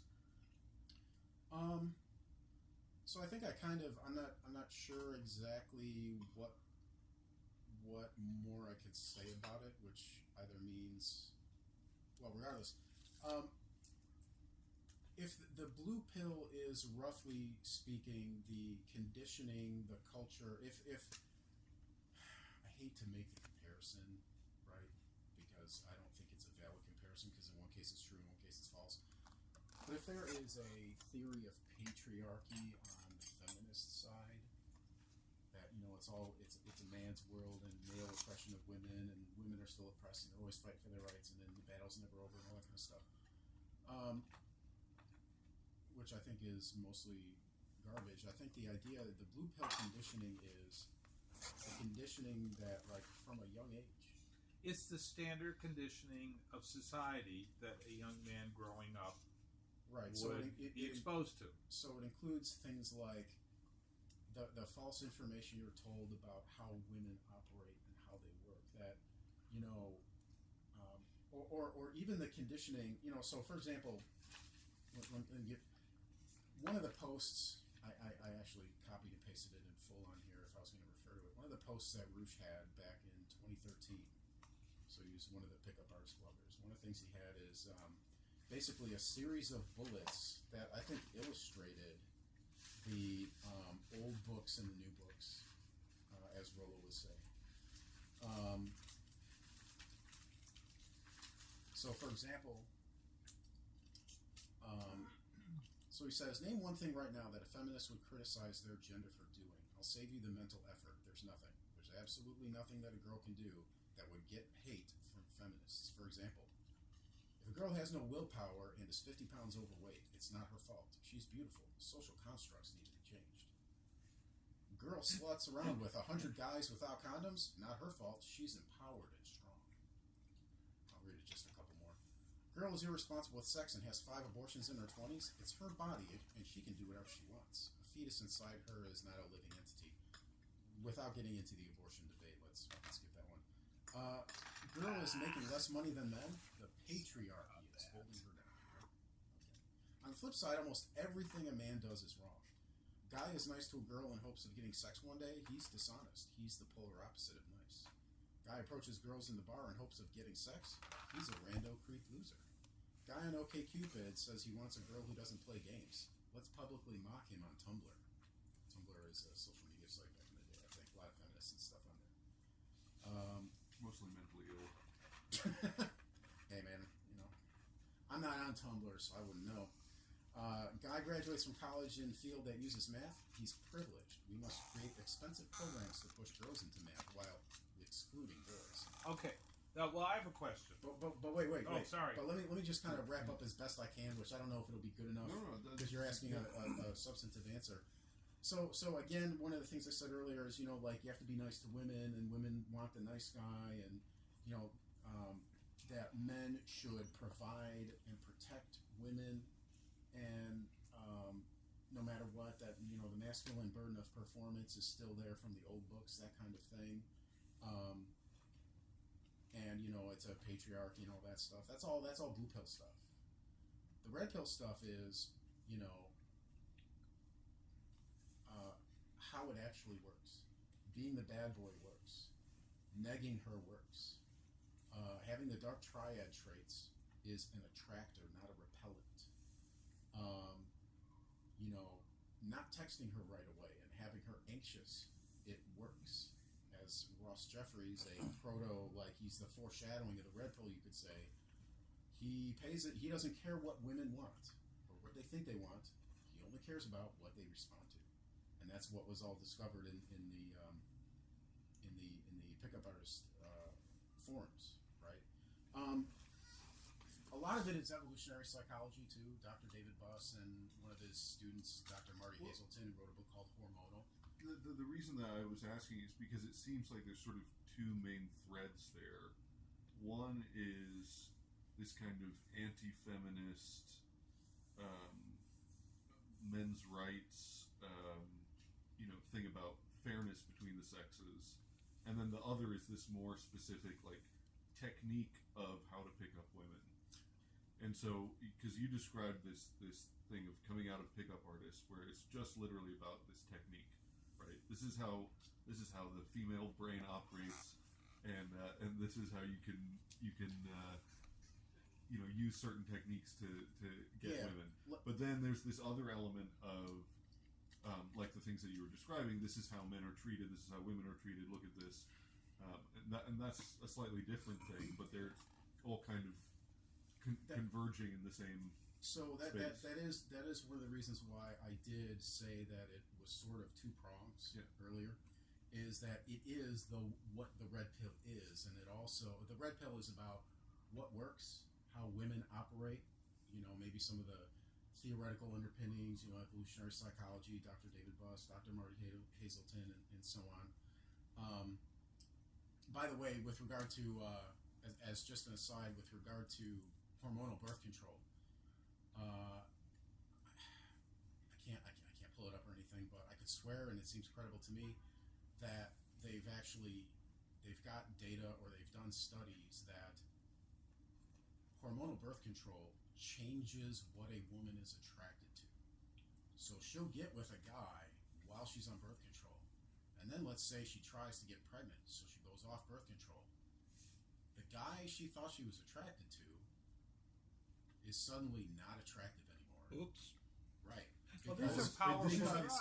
This is actually very extreme, and it's the same effect when a woman is ovulating. It's the same sort of so the ovulation, spectrum. So it's basically your pasty faced little soy boy versus the Chad strong chisel jaw kind of thing. One of the things that's basically the range. One of the things and so it really dramatically affects it. And they've done studies where you can basically put a composite image of what is the most attractive face, essentially, and it changes depending on to a completely different looking kind of person. You're gonna get the Giga Chad, square jaw, like brow ridge, hyper masculine looking guy. When she's off birth control, and especially if she's in her follicular phase, there's like the luteal phase and the follicular phase, and this is something that comes up in Dr. Marty Hazelton's book. And again, Dr. Marty Hazelton is somebody who studied under Dr. David Buss. I think Gad Saad is another one, and he talked about some of the same stuff too. But there's the luteal phase and there's the follicular phase. My understanding is the way birth control works is it basically sort of like locks in the luteal phase like forever. Whereas the follicular phase, the one where where you're most likely to get pregnant, that's when she wants she wants the alpha genes, or at least she if she thinks she's consolidated on a good enough guy, she gets more aroused by him during that thing, and she wants him more. If she ended up settling for a beta guy, that's when she's more likely to step out, is during the follicular phase. I see you're wincing back there, and that's physical. Oh, okay. All right. Sorry. No, well, I misinterpreted your body language. But I can't remember. Did I at least get 50% of the way there? No, I think you answered my question. Okay. Basically. Yeah. Okay. Okay. Well, let me conclude. Let me just conclude, and then just open it up for whatever. Okay. Let me conclude by reading the final. It was in the beginning of this report, which brings it full circle. If you remember what I said before, the sexual revolution is to women what the internet is to men. Because the internet allowed men to compare notes and seduction forums and all that. So here's a paragraph from early in the report. It says, from this Diverting Hate NGO report that I think came out last year. Governments and businesses struggle with how to stop online misogyny. The government is hindered by political constraints. I would call that the First Amendment, but okay. And inconsistent resourcing. I guess they don't have enough funds on a regular basis, whatever. While businesses profit off of these engagement models. Despite their efforts to combat online hate, the opposition remains insufficient, and technology platforms continue to be fertile ground for such ideologies to take root and spread. Oh, by the way, Andrew Tate figures prominently in this report. Instead of merely addressing the symptoms of these issues, we believe it necessitates a tech-based solution to address this fundamentally technological issue. Our technology and applied research solutions pave a healthier path for young men before it's too late. The thing that the big takeaway for me, which brings it full circle in my head, is instead of merely addressing the symptoms of these issues, we believe it necessitates a tech-based solution to address this fundamentally technological issue. That calls back to what Rollo Tomassi said 13-ish years ago. The internet and mass communications is what allowed men to compare notes and to give rise to the red pill. This is like, I think, a tacit acknowledgement of that, whether they recognize that or not. So that's the end of my presentation. Okay, well, yes. It seems to me you need some qualifying word to red pill, because red pill in the movie applied to realizing that you were in a fantasy, that you were in, it was in all of life. Until you took the red pill, all of life was an illusion. You were not seeing the real world. Right. It was a computer simulated virtual reality. Yeah. The real world was humanity being enslaved by machines. No, everybody was like asleep, hooked up. Yeah, Everybody was in But tanks. yes, I wouldn't call it enslaved. Well, You weren't. I mean, it was a fantasy. Everybody was a they were collective. harvesting humans. The They machines were? Yeah, the machines Yes, they were. harvesting humans. So it Okay, was I forgot So or basically, missed you that have part. no bodily autonomy. You were just a vessel for the machines Okay. to replicate themselves. All right, but the point was, it was a fantasy. Everything you saw and heard was not real. When Right. you took the blue pill, you saw reality. Red pill. The red pill, you saw reality, and it didn't have to do just with sex. It had to do with the entire world, everything. Okay, and now in this definition, you're applying it only to sex, sexual relations between men and women. So it seems like you need a qualifier instead of saying Well, I mean, I red think pill. I It's think I think sexual red pill or something. if you think Yeah, I that don't know. maybe there needs to be a separate term or like maybe a qualifying adjective, qualifier, okay, that's yeah. fine. But like, I think sort of like the distinguishing between the two is sort of baked in already. Well, because I already said like Yeah. they took that metaphor and applied it to Right. intersexual. But the other dynamics. reason I say that is because there are any number of, I can point you on the internet, I'll send you links to YouTube videos of women declaring they have been red pilled, meaning that they used to believe, let's say they used to be woke, simplifying, they used to be woke, and now they took the red pill, and now they're not woke. It's not Because applied they've woken up. Yes, it's not applied in a sexual sense, though. But So that's why I think you need a qualifying word. So I mean, Yeah. this is something I'm relatively familiar with, because I grew up in this whole sphere on Twitter and so on. I mean, and the metaphor red pill has been taken up by various different groups. So this is one of them. Now, I Right. don't know exactly the timeline here, because the other big one that would be, if you say red pill, nowadays I think most people who are sort of reasonably have an online presence would recognize it as being. Neo-reaction. Well, the other one would be this sort of political side of it, Yeah. which ranges from sort of, it kind of covers a lot of different things depending on who you're talking to, but can range from people like Michael Malice to who am I thinking of? Curtis Yarvin, also known as Mencius Moldbug, and neo-reactionary people like this. So and that they call it red pill. Right. And I think Malice describes the red pill as realizing that everything He talks about the white pill. too. everything that you everything that the media has told you has been a carefully constructed narrative. Exactly. And But so, this is about a political thing. right. I am not saying, I'm not trying to take away your use of the red pill. I'm just saying it seems like there ought to be a qualifier, like, I don't know, sexual relations between the sexes, red pill or something, because there's a wider range that the red pill also has been applied But to. the OG was in the relationships between men and women, I think, right? Yeah. The that's a I'm not like a scholar on the whole like as far as I understand. society-wide like adoptions of the red pill metaphor, but so far that's what it feels like. Is that Someone the OG is like seduction forums? It's what it seems like to me. The rise of all of these different strains like MRA and MGTOW and the pickup artist guys and the whole red pill movement of that, and a lot of the alternative right wing, groups inhabited mostly by young men, all kind of came out of the same space and were intersected, and there was a lot of overlap with that, and there still is to some degree. There really is.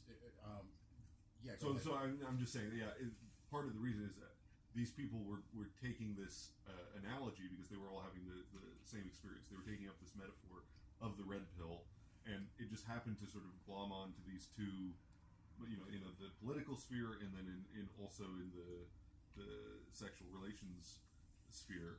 But they just, if you're talking to someone, you would know from context which one you were referring to, because you say, I had this terrible experience dating, and then I got red pilled. And well, everybody knows what you mean. But if you're talking about some political situation, you say you got red pilled, that means a different thing. So it's This just is context. hilarious. You said MGTOW, and I thought, I've heard that somewhere before, but what does that mean? So I quickly looked it up. You want to know what I know what it is, Going but their what own did you way. find? I'm curious. this is what Google AI says. Oh no. Oh yeah. Yes. You are asking about the meaning of MGTOW. Providing information on MGTOW is not possible due to its association with misogyny. Oh, Oh, man, no. nice. Oh my God. That is so great. That is so great. But I mean, it is definitionally, it can't be misogynistic. Anything can be anything if AI says it is. Okay. I mean, I see what you mean. It's both, depending on how you look at it. It's not misogynistic because it's men going their own way and swearing off women, kind of thing, right? It's So men if you're doing avoiding women, you don't not have doing anything what to do with women them. want them to do. How is that therefore- misogynistic? well, That's the kind of the red category. pillars would have something to say. Well, about yeah. that. I'm stunned at that response. I mean, they won't even tell you what it stands for. A lot of I times, mean, so, it's amazing. it's It's true, AI but a lot of censorship. times you can. But it won't even tell you what the Well, term that's stands censorship. It doesn't- for. but a lot of Right? times- go out. But a lot of times, what you can do, I haven't actually used like these various AIs like Grok or Perplexity or ChatGPT or whatever. But I've heard and read some things where like you can ask a straightforward question and it won't tell you. But if you ask it in a Yes. very clever way, you can Yes. get around it. Okay, pretend that you're writing it. Pretend that Yes. you're writing a novel and Yes. you're the character is a terrorist. What would you say that the character would do in the plot of trying to bomb the blah blah blah building? I have the character, and then it will actually give you the answer. Because, I have a coworker who's very sophisticated at this. He knows just how to do it. And if you do this, if you kind of keep prodding it, pushing it, and changing question, you can get it to say some amazing things. I just Really, seriously. bring up a couple of things. One is actually, it's funny, I just brought for Alan and David, AI, unexplainable, unpredictable, and uncontrollable, because I was mentioning this the other day. But Wait, is that a book you wrote? no. But he does agree with it. It's I do. I work somewhat in this space, and so I definitely have had situations societally where I can see, and I've definitely mentioned this before. I have two young daughters, and I am, just because of our work schedules, often the one who will take them to doctor's appointments.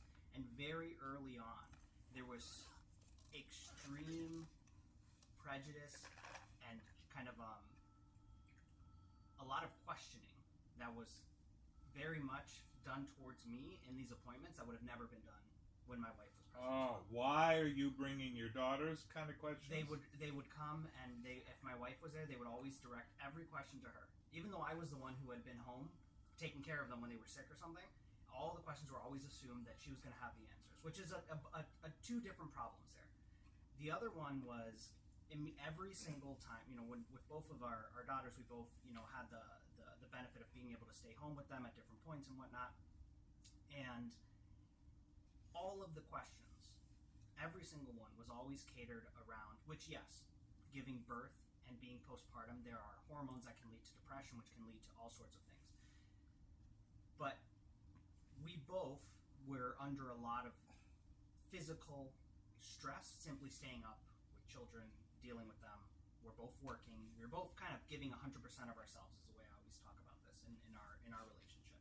Is that, and I've actually officiated 2 weddings, and that's what I always tell couples is marriage isn't 50-50. It's both people giving 100% of themselves, which can differ at different stages and whatever. And so in that, nobody at any point asked me, how is dad feeling? Are you depressed? Are you overwhelmed? Just even a basic question. Anybody that comes over, it's always directed at the children or at the mother. The male is supposed to be strong. And speaking to your point, in these surges, it's like, are you making sure that they have everything they need? There is never a question of, is there things that you need that could literally just be anything, 10 minutes or whatever, that's seen as selfish. But if it's the mother doing it, then that's okay because all these other things. And I think that that's very problematic. The other thing I was going to bring up is when we think about an ideal state, I have a lot of coworkers that are Indian, and most of them end up in arranged marriages. And if you look at the statistics for India, they have, and it's not because divorce is illegal there, because it's not. They have a very high level of not only satisfaction in their marriage, but often exceed what their expectations were when they've done studies and asked them at the beginning, what do you think is going to go? And they say it's going to go terribly. And then they ask them 10 years, 20 years down the line, and they're like, it exceeded every expectation. The reason, and I've been to these Indian weddings, and I talked to the parents, like, their beliefs on this. Say young people are too stupid to understand what they want. And it speaks to the idea of a young female saying, I want a 6-foot, a completely irrational, thought on what is available. And so the parents, the family, the societal structure says, we need to decide for you because you are going to be stupid. And you don't know what you want on either side. And they have a much more successful family structure and higher rates of not only marriage success, but of obviously birth rates and also just people being happier, generally speaking. And I think that's very much tied to this. And so I also kind of tie it to the fact, and I'm from Venezuela. I lived there in my late teens, and then I have a lot of family that's like whether it's in Argentina or Venezuela. A lot of these concepts don't exist there because of our societal structures being different. Like the whole idea of even struggling with this thing of on either side of the equation just isn't a problem or even thought about because of the community structure and societal structure being different. So this feels like a very U.S.-centric problem, and is also a minority in the global scale of things. I think that speaks to why the passport bro thing is kind of a big deal, where I don't know if movement is the right word. That might imply more like momentum or size than I don't know, but there's a not insignificant cohort of men out there who they think the stock of American women is garbage, and so they go elsewhere. Indeed. I've told my one guy named Rush V did it, and that's why he wrote like "Bang Ukraine, Bang Poland, Don't Bang Denmark," and the book Bang. I'm really curious about Denmark. What's wrong with Denmark? I don't know. You'll have to. You can do the presentation next time and figure out why Rush. I remember, in Copenhagen, people were very attractive there. So I wonder what it was. Who knows? Maybe. Yeah, I don't know. Struck out. I have a question about your Indian friends. You know a lot of them here in the States because they came here. There's a huge influx of Indians. Were any of them part of that study of the arranged marriages? Or were they any of the people that are your friends that were living here, that came here for work or whatever, were they in arranged marriages? So in my office, we have a running joke that whenever one of our Indian coworkers goes on vacation, it's always back to India to be with their family for a month at the end of the year. There's always the kind of joke of like, oh, they're going to come back married if they're unmarried, right? And then if they're in their mid to late 20s, they will come back married. And they say, no, it's not going to happen.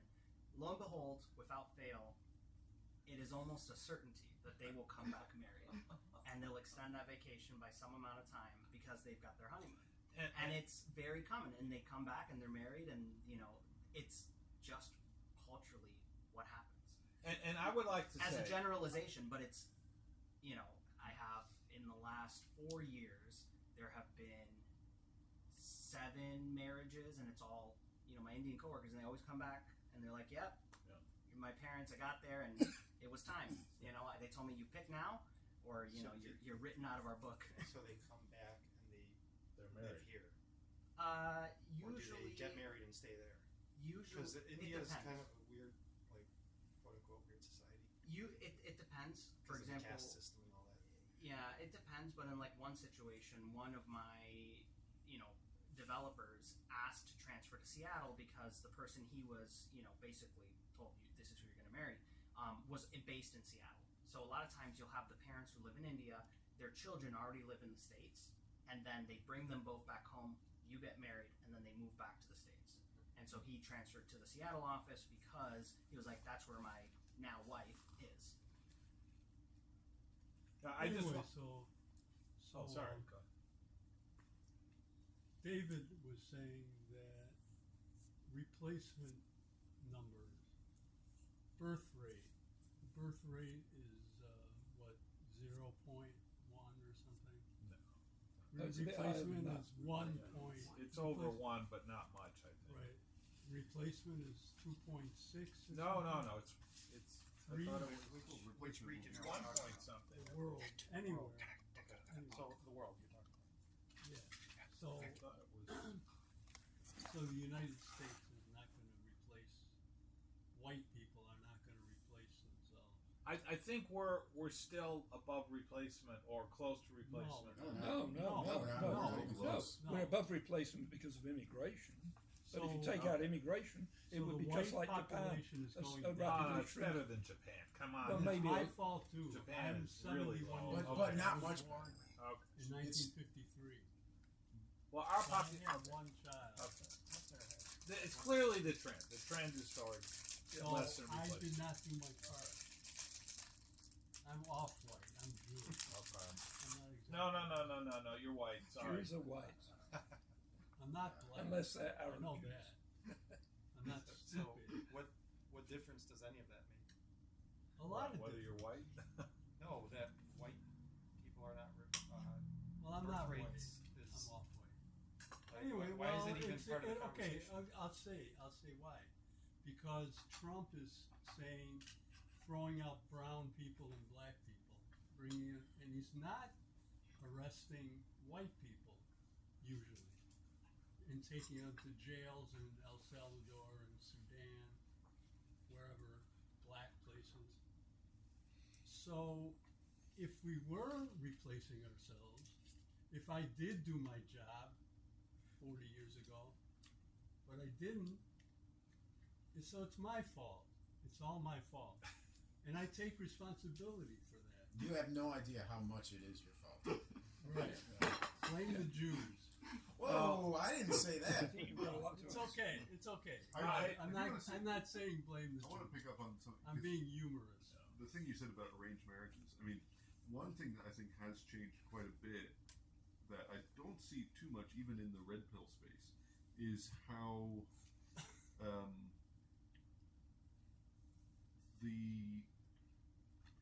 obviously the birth control changed everything, but also women in the workplace changed a lot of things. Well, it You know, enabled women in the workplace I when guess we yeah, had you birth could say that's control. a secondary effect, but Yeah. but I mean because that completely changed the dynamics. I mean, you know, there's a difference between, for example, dating apps, right? A dating app sounds very sort of enlightenment and rationalist in that, you know, you list out all the features that you want in your ideal mate. But of course, as the red pill movement shows, people don't really know what they want. And this is, I think, a big failure. What people don't do is go out and randomly meet people and hook up. That's very unsuccessful. And so something like an arranged marriage, you're using a network that already exists because you've got people they're sort of vetting who you're checking out. And that There's a good doesn't show exist. about that. That It's a whole doesn't doc. exist very much now. Because The- we're the very vetting, the isolated, network aspect of atomistic it. in our there's less society. community, or The- there's the- much less community, and Yeah. the shrinking of the church and everything. This is one of the things I brought up. The incoherency of society children grow up today is the problem, actually, from my perspective. One of the things I brought up like a year and a half ago when I different sort of red pill presentation was much of it was responding to a Ben Shapiro video, and I think maybe a Pearl Davis reaction to it possibly, but and he was talking about like men shouldn't give up on marriage and blah blah blah blah, and one of the things I pointed out at the time was he is an elite Jewish man, right? And the elite part helps, and the Jewish part helps in the sense that, like, one of the good things is they're a very close knit community, right? Connection and the solidarity of being Jewish or whatever, like that's important to them, and what good for them. That's great. That's not something that his marriage that's not was something essentially arranged. I wouldn't have known that. I don't think I looked into it that much, but like I wouldn't be surprised if 80% of the heavy lifting to get a mate was just the community he was like enmeshed in. Yeah. Right. I think, and that speaks to your point that like in the West, the various like especially in European descended West, there's a lot more atomization going on, and one can be a conspiracy theorist and start discussing those, but that's a different topic for somebody else to tackle. We have books like Bowling Alone. Yeah. I have somewhat disappointing news for Eduardo. Let me state it very crudely, that all cultures, except those that are total basket cases, but all industrializing or industrialized cultures are becoming more and more similar to each other. And there seems to be an implacable logic behind that. And if you look at some of the conclusions of the Annales school of historians, you can predict certain things will happen at certain stages. And, so I predict that Argentina you will see 20, 30, 40 years later than the US, exactly the same phenomena. Maybe slightly different because the context is different, because technology will have changed and all that sort of thing. But there's plenty of evidence that everything's heading in the same direction. With regard to fertility, this drop in fertility began among the Protestants, especially the mainline Protestants, but then the evangelical Protestants followed, and then the Catholics, and then the Orthodox, and then the Muslims. As long as they're in an industrializing kind of context, modernizing kind of society. So some groups are behind other groups, and some groups may say, oh, we have these age-old social institutions and practices, but those social institutions and practices, I'm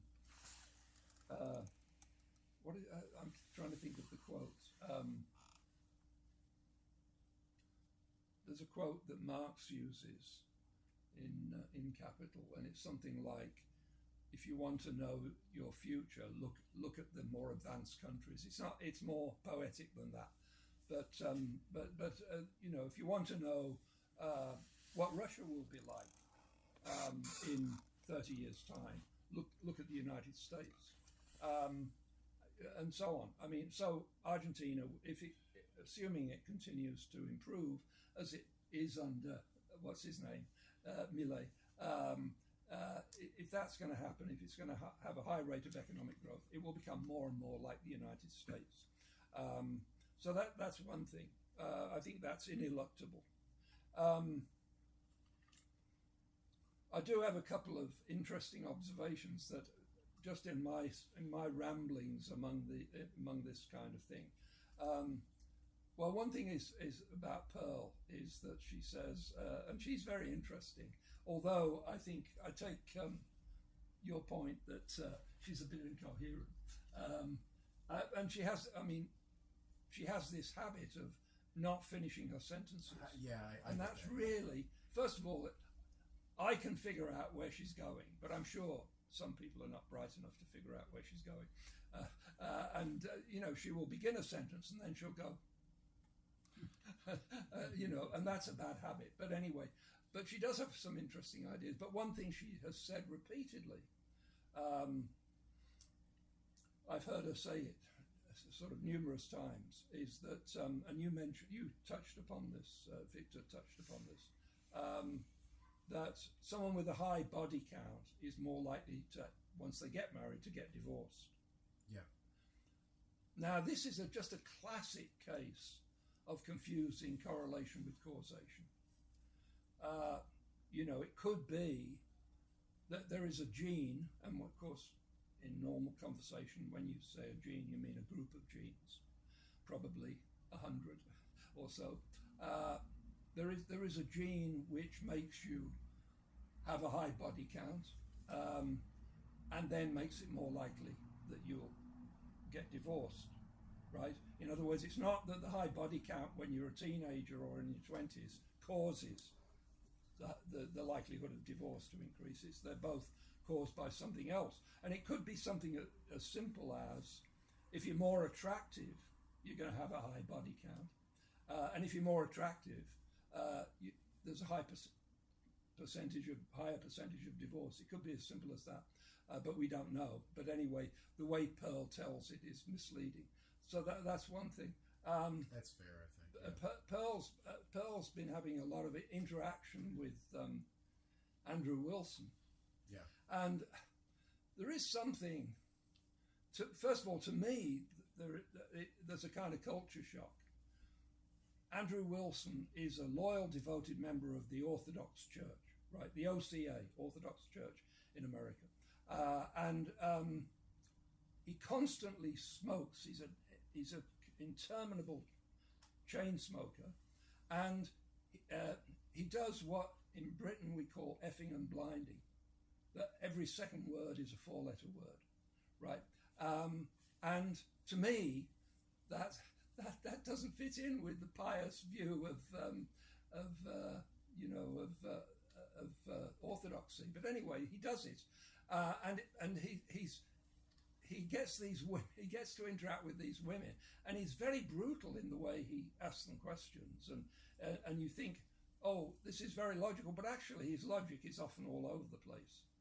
It's not all that rigorous, but it's just the appearance of being very logical. Because, well, you mean this, then you mean that, and of course that's a big, great leap. So anyway, he's very unfair, but this relates to these broader questions, because he keeps on saying, and he and Pearl agree on this, I think.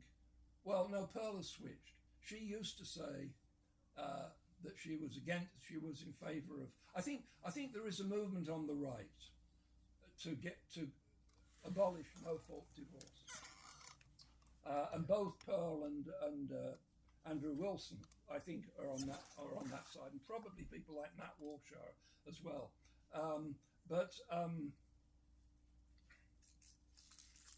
There is also the question of whether you should not allow divorce at all, right? Make divorce illegal, which used to be the case in many Catholic countries, although my impression is they've lightened up a bit, like Southern Ireland has admitted divorce and so on. But so I mean, what are the chances of getting that through? What are the chances of changing opinion so that you would get divorce abolished? I think it's very unlikely. But Wilson always talks as though he's got the answer in his pocket. But I mean, Orthodox Christian countries like Russia, Greece, Ukraine, so on, they have this collapse of the birth rate. In fact, Ukraine, before this recent war, had the lowest birth rate in Europe, and of all European countries. So merely making people members of these particular religious adherent affiliations is not going to do anything, because these cultural social forces are more powerful than going to church on a Sunday, So I think. So I think the problem of what to do about demographic collapse how to reverse it is still, it's up there. You know, it's a serious problem. We don't have a really convincing answer, and the idea that by going back to sort of a very traditional faith, we're going to solve the problem, I don't think is going to work at all. But does this social and cultural forces the reason that Ukraine had the low birth rate? Well, my first reaction is to say I have no idea why they have such a low birth rate. And I'm not religious, but I'm saying the structure, the coherence that used to be done by the church, the coherence that provided to children to have a base morality, yes, I think does play a role. Now, in some ways, I think the and again, I'm not religious, but there is a baby that has been thrown out with the bathwater in the way that Western societies have said all religion and everything to do with religion is bad. right. I think the social structures and coherence that it provides to children is important. The same way I might read, I don't know, any sort of literature that has to deal with morality, I could look at the Bible and read that to my children in that same way, and I don't think that that doesn't make me or them religious. It just means I'm providing you some story that has some moral foundation, and let's talk about that, right? I don't need to be religious to extract a positive or a meaning from this or help my children understand something, right? So I think that that's a part of the problem overall in let's say Western society is children today do not have coherent moral structures around them. Right, and I would say there is no trick to restoring those moral structures. And the reason why most people never go to church in the United States, contrasted with, say, 50 years ago when most people did, is it's due to changes in incentive structures that are more powerful than appeals to beliefs about the supernatural. I think that I would say this in industrialized societies, theistic religion decays, deteriorates, goes away, evaporates, and the new religions, people need a religion in the sense of a belief system that gives meaning to their lives.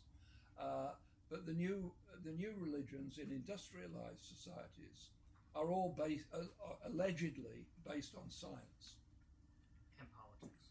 Mm-hmm. I think and politics. Oh yeah, but it's the political application of something scientific. So Marxism makes a big appeal to science. Freudian psychoanalysis and all the other kinds of psychoanalysis, Jungian and so on, makes a big appeal to science. And science carries more clout even among pastors and priests than the Bible. And people in industrialized societies feel this very deeply, that science is really to be revered and followed. And so it's always abused, like with the COVID episode, and like with the promotion of global warming, catastrophism, and so on. But anyway, so I think there's a kind of inevitability to this process of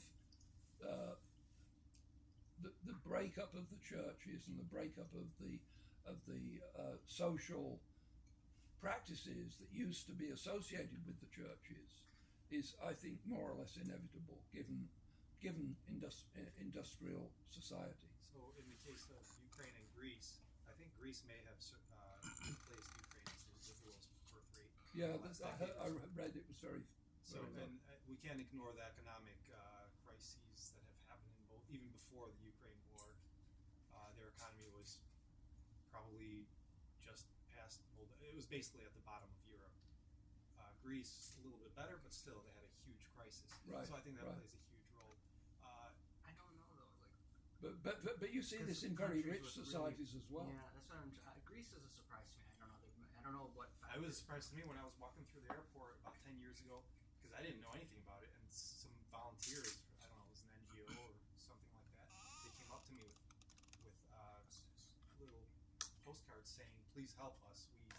Our birth rate is super low. So contribute or were they providing women or something? How are we going to I think they're looking interpret for that? donations, but the subtext, the- there was a subtext. The stock reply is I gave at the office. Yeah. So where I was kind of going, well, I just wanted to quickly say that I don't know if you have anything else, but you barely. I was a little bit surprised you barely talked about Andrew Tate. I expected a lot more about him, and at some point, I don't know if he's still on his whole Islam kick, where it was. You touched on the connection between Orthodox Christianity and the movement, but isn't there kind of like an offshoot towards like Islam with via Tate and some other people who are like, well, we need to be more traditional, and Islam is super traditional, therefore I'm going to become Muslim. There is some of that. Is it okay if I make a few points in response? Go ahead. I want to make a content recommendation because somebody brought up like no-fault divorce, and there's some people on the right who think like we need to abolish no-fault divorce. There was a very good, very robust debate. It was like a panel debate, but I think it ended up being mostly between Andrew Wilson, and this is on Rational Male, the Rational Male channel, so that's Rollo Tomassi. So it was Andrew Wilson, Michael Sartain. It was like 6 or so people. The title of it is "Will Marriage Save the West?" It's just over 3 hours. It was live streamed on September 24th of 2023, so roughly just under 2 years ago. But James Sexton and if this is the one that I'm thinking of, James Sexton and Andrew Wilson really go at it, and I think Andrew Wilson, as much as I like him a lot of times, I think he lost that debate. I think James Sexton, he's a divorce attorney, and I think one of his books is called something like "If You're in My Office, It's Already Too Late." I don't know whether or not he'll make it on Rogan, but he did have an appearance on Lex Fridman's podcast, which is like we consider sort of like a runner-up. And he's very compelling. He's been on a number of other podcasts. I think he's been on Andrew Which name was Schultz. this? He's a divorce attorney named James Sexton. And he's actually been on Rollo Tomassi's channel, The Rational Male, as well. I think they spent roughly 3 hours together at some point.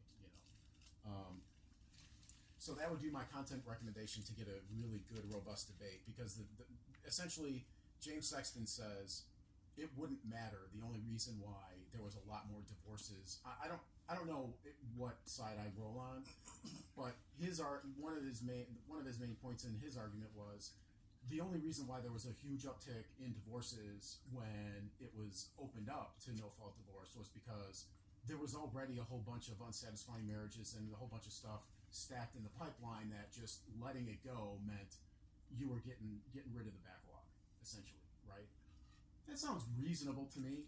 Maybe it's true, maybe it's not, but it sounds very reasonable. I thought James Sexton presented a better case than Andrew Wilson, but that's a very good debate if you want to see a debate about the no-fault divorce thing. As far as like I could swear I remember hearing somewhere, and if I'm wrong, please correct me, but didn't Richard Dawkins, wasn't he the author of The God Delusion or something like that? Yes. I think within the last few years, well after the publication of that book, whenever that was it in the 2000s or something? I don't know, but it was at least in the 2000s. Yeah, okay. Maybe it was in the 90s. I think I remember hearing that he had said, even though he's an atheist and he was crapping all over religion all over the place, that there is something to be said for a Christian-based culture, or something that he wants to see elements return, or he misses that, or he thinks that we've lost something as a result of it going away. I can't remember what it was, but I remember that as well. I didn't read it quite that way. I thought he was saying that as someone who's English and spent a lot of time in England, he values things like old churches and things because of the sense of tradition and history. Oh, okay. Which There is now a big movement of Christianity promoting atheists, like intellectual atheists promoting. I mean, I would say Jordan Peterson is one of them. He's pretending not to be an atheist. Yeah, well, and also people sort of saying, "Oh, well, this might be good for the rabble." to Right. believe in." That's a common line. Yeah. Yeah. Lucy Ali too. Are you Yeah, we familiar don't with- need it, but they do. Yeah. Are you familiar with the Based Camp podcast? Malcolm and Simone Collins. That sounds familiar. Base camp, but I can't. They're like a couple of pronatalists, and if you look at them, Pronatalist is such a funny. the fact that there needs to be a pronatalist movement means we have a problem. Right? But if you look at them, you know, I'm going to use a word that sometimes gets a bad reputation. The physiognomy, I think, is what the word is, right? You look at these two; they look like hardcore Democrat progressives, and they are not. They got the problem glasses. You know, he looks like. They even joke that people make fun of them for looking like a lesbian couple, even though they're a heterosexual couple. Like, they look like hardcore progressive liberals, you know, even socialists, whatever's. But they're pronatalist, and they might be in that same thing because they've sort of tried to develop their own religion. I think she's a Cambridge-educated person, and they're like, you know, if elite human capital is a term you've used, they definitely run around in those circles. They've interviewed Richard Hanani on their podcast. They've had Brian Kaplan. They've had a number of people. I think they've even had Sandman, who is a MGTOW content creator, talk about certain MGTOW I would stuff. say that it's really the majority of the sort of pop intellectual crowd on the internet, which covers, you know, I don't even know who I would include in that, but all the what used to be called the IDW. Intellectual dark web. Yeah, all of those people. I mean, Joe Rogan. You know, there was the wave of the Four Horsemen, right? Where there was this, where the internet was dominated by this like strident atheism, and then that's sort of given way now to the popular, the trendy thing is to be atheist, but to promote Christianity as a it's at least okay, and it's probably pretty good for people. Or at least it does more good than harm, kind of thing. Yeah, something along those lines. I mean, I think it's all very like vague, and it's just it's like a fad more than anything. Well, but one of the horsemen, I believe Christopher Hitchens was one of the Right. horsemen. He said something along the lines like, I think it was maybe a few years before he died. Somebody pressed him and said, "If you could choose to eradicate religion from the world," he said, "No, I wouldn't. I would not eradicate it from the world." He basically said religion does play a positive role in the world, something like that. I didn't know Dawkins said something similar. I just want to throw one more quick thing, and then have that with anybody else. One of the people to sort of very vaguely touch on something that you were talking about before, how like there's different red pill overlaps, and like with politics, especially like the alt-right or something like that, and and like neo reaction and Curtis Yarvin you mentioned. There's plenty of that. In fact, one of the when alt-right was a thing, and it wasn't sort of the label wasn't jettisoned in the wake of Charlottesville in 2017. When alt-right was a thing, one of the sort of key players in that, even if he wasn't ensconced in the rest of it, like with Richard Spencer and stuff, is a blogger and author named Vox Day. And for a while, until roughly 2017-ish or maybe 2018, he was running a couple blogs. It was Vox Populi, spelled a little bit differently, which was his political, cultural thing. But he also ran a blog called Alphagate. And it wasn't pickup, but it was sort of like Red Pill adjacent. Like, he had like Rational Mail and a couple of other pickup artist types. Chateau Artiste was in the sidebar blog roll, like you would see in the olden days of the blog. And he was definitely alt-right. I would say that you could probably throw Chateau Artiste if it's the same guy and there wasn't a changeover behind the scenes.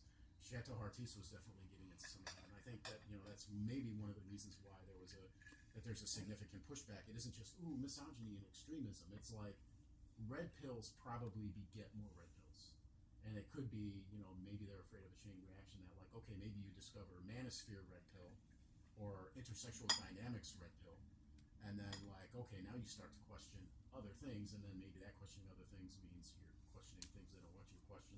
Maybe there's that. But let me just mention one thing that Vox Day was talking about. By the way, he has a Substack called Sigma Game, and it's sort of like a rebirth of his Alpha Game blog, and Sigma Game is sort of like his working playground for the book he's developing on his socio-sexual hierarchy, which I believe has a lot of merit to it, right? I'm not going to get into that. That can be another thing. As far as the demographic collapse and, you know, industrialization and women in the workplace, I think what Vox is saying in a recent post on his Vox Populi blog from today, actually, he links to something about China's demographic decline, and the thing that he says is, you know, one of the things he said previously for a number of times is that, you know, communism is terrible, but feminism is worse. Because at least the Chinese nation is intact after communism. Feminism is decimating a lot of stuff. And I think the thing that he puts as a big problem for fertility is education of women. Not that, oh, we need to keep women ignorant and we don't want to have them know things.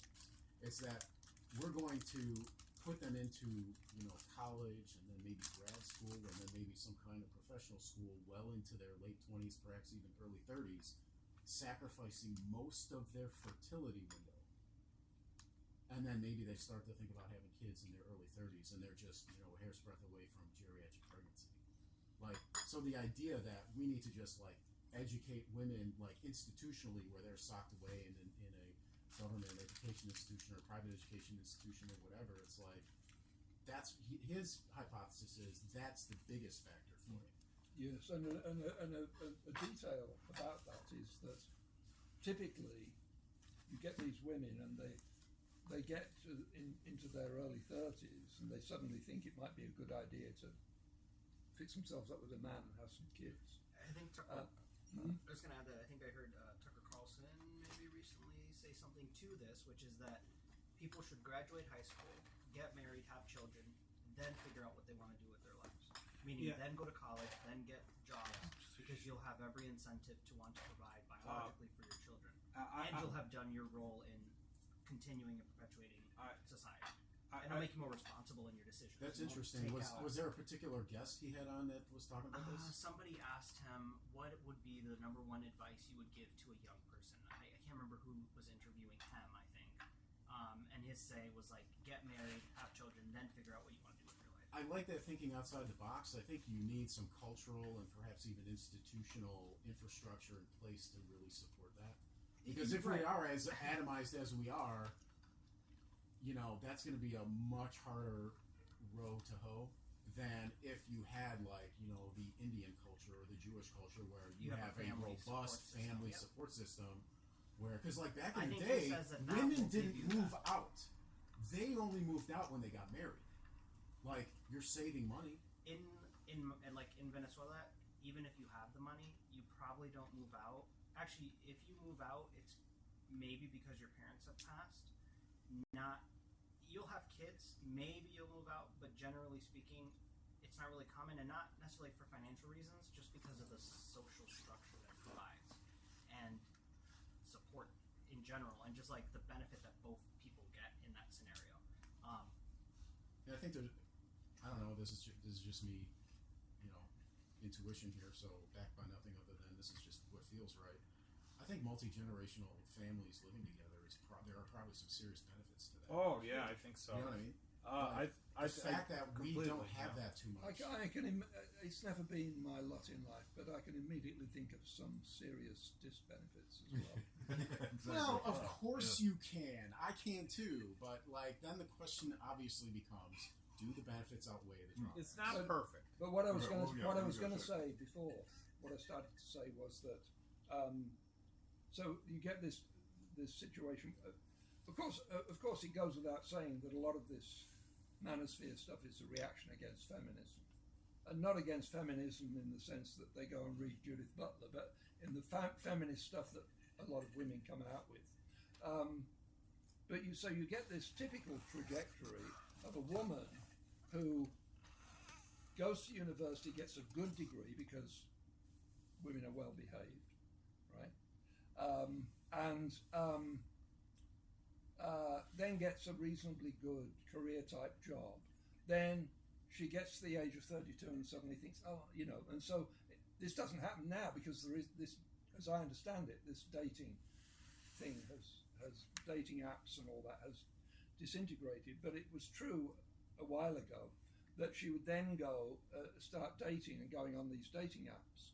And one of the things that would be a huge disappointment to her would be that the likely men she encountered were totally unimpressed by the fact that she had a degree and had done a career job for 10 years. She thought she had this idea, this is a big asset, and now I'm going on the dating market. But the fact is, men just, it's a total triviality to the men they encountered. Can I add to that? So one of the things that Vox Day points out, both from his Alpha Game blog that went defunct in 2017 or 2018, and his Sigma Game Substack, one of the things he talks about is what he has termed, and maybe he termed it, maybe somebody else did, female solipsism.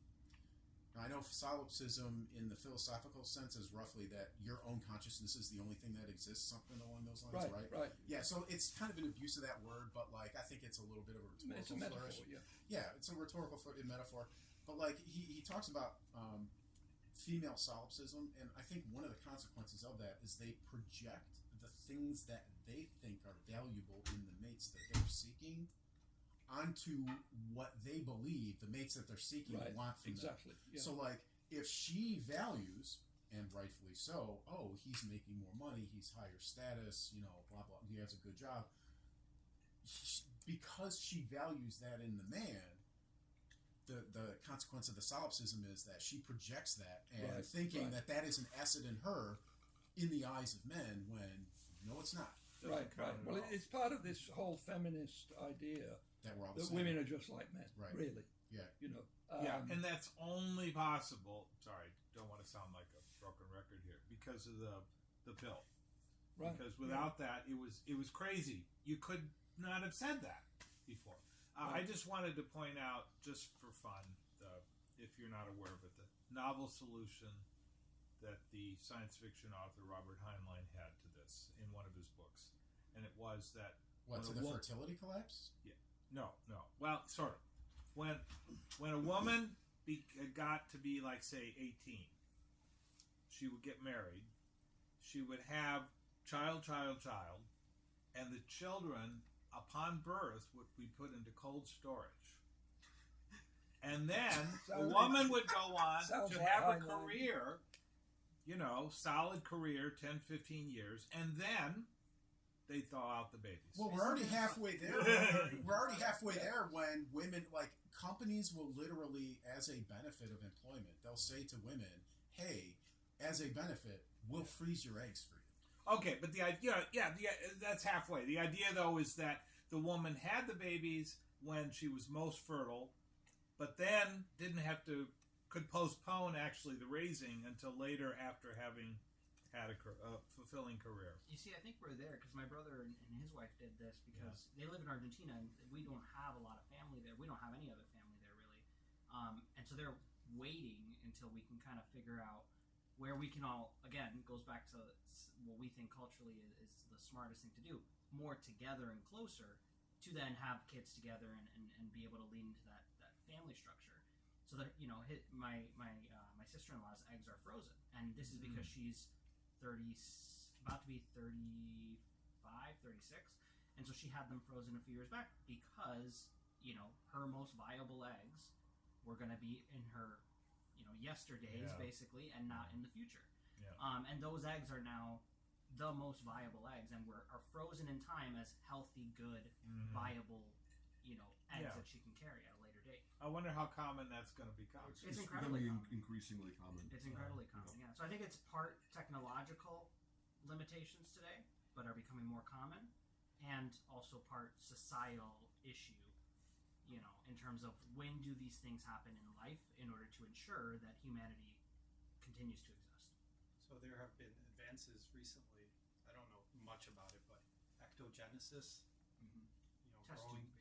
No. Artificial wombs? Yeah. So that's maybe God, I hope not.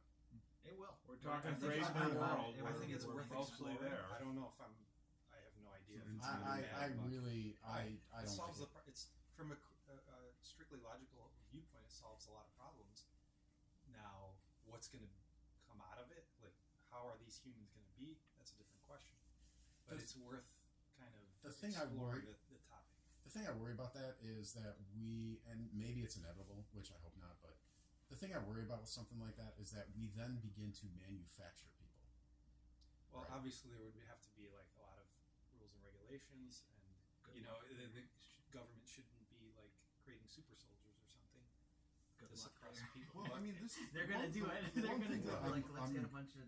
I'm Well, not they can convinced enslave about. people now and breed them, but that's not happening. Look, The keep one thing in that I'm not convinced about with the birth rate collapse is exactly in what way is this a bad thing, and is this something that is this a runaway problem, or is this part of a pendulum swing? Well, when you go to retire and there's nobody there to support the society, To pay taxes. so that Oh you well, I can mean, retire. I'm never going to see a cent of Social Security anyway. Well, it's so, more than so just I've already that, given up though. that fantasy. It's more than just But- that. Even if you save, your savings are useless unless there's somebody there who's going Buying to. crap. AI, robots. Okay, it might happen.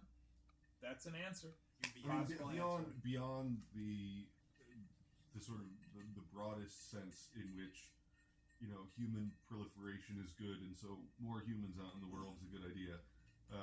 Is there something? I mean, if this is is there something unnatural about this? I guess is what I'm getting at. Is there some this is supposed to be a libertarian seminar, right? So is there a libertarian angle on this? Like, is there some authoritarian force that is insidiously trying to have its way to prevent people from having kids, or is this just a natural phenomenon of when countries get rich, people have fewer kids because the environment is less risky, and so there's less incentive to, it's like all animals, right? There's R and K selection, right? You either have a lot of kids and you throw them out in the world because the environment's very risky and most of them are going to die, or you have very few kids and you invest a lot in the upbringing, right? So different species have different strategies here.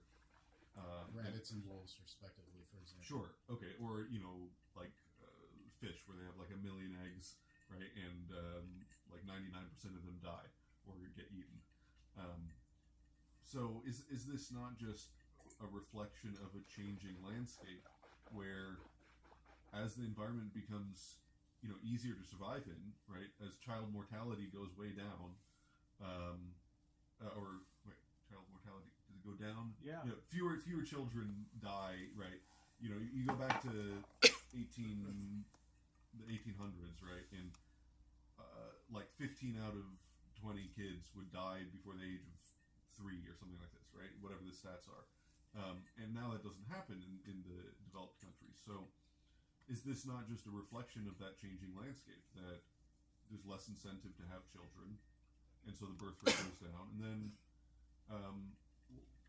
what's the cause for real alarm? I guess that's my question. I think two things I can think of immediately in the modernized society. One is feminism. The women get more educated, which is covered. They delay and then they figure out, wow, and now it's harder. Or proof of that is evidence deeper. of that. Yeah, but that's one reason. That's one factor. The evidence is that the flourishment of the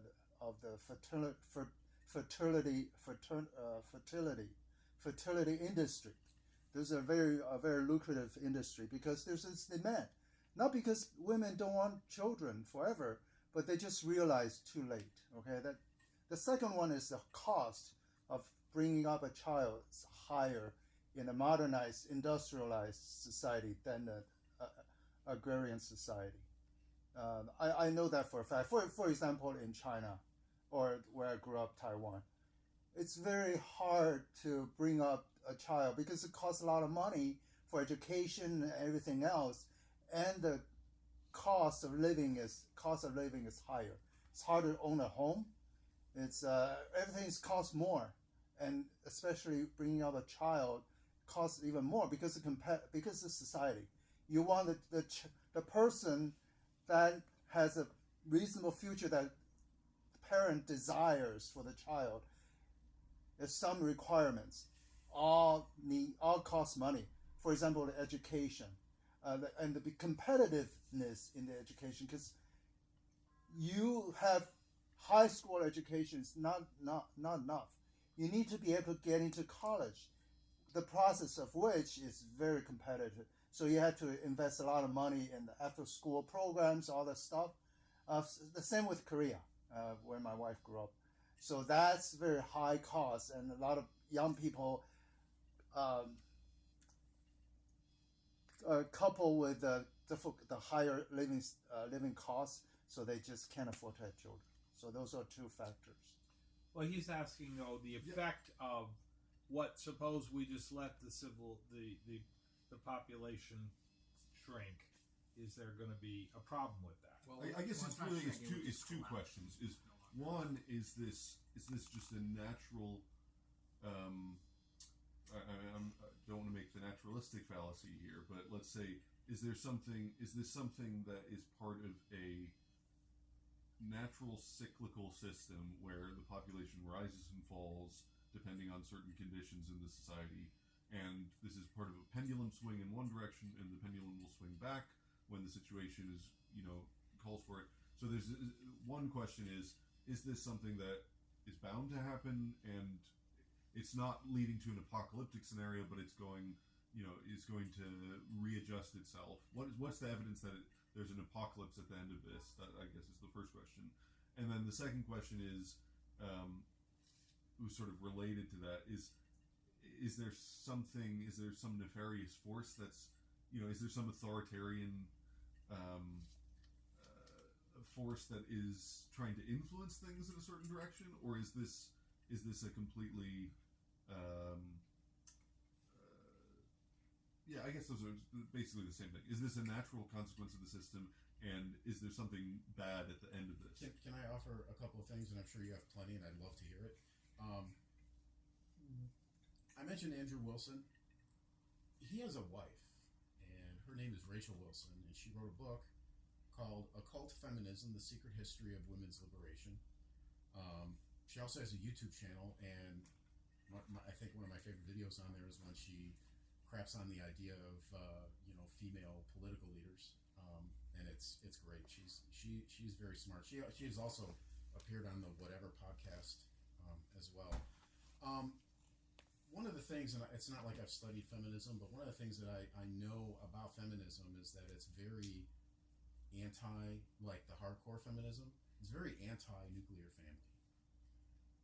So I wouldn't be surprised if it isn't just feminism, like, oh, let's give women education, let's give women opportunities to participate in employment the way men can, like, no. Can you define nuclear family? It's not self-evident, because you could have two lesbian parents. Is it two parents, or is it a man and a woman? I think it's man and woman. I don't. Okay, I mean, there are two lesbians can't bear children, so they can't be a nuclear. So family. Nuclear family cannot, like an adoptive parents cannot be a nuclear family. I mean, I think that's a minor effect. There just aren't that many lesbians, so I mean, well, of course, it's a small percentage. So. I'm just interested in if there's father. If there are other considerations in this idea of a nuclear family, or if it's just in the interests of like a good family social structure. Like, well, what is it that? Traditionally means mother, father, children. Yes. That's what the traditional term means.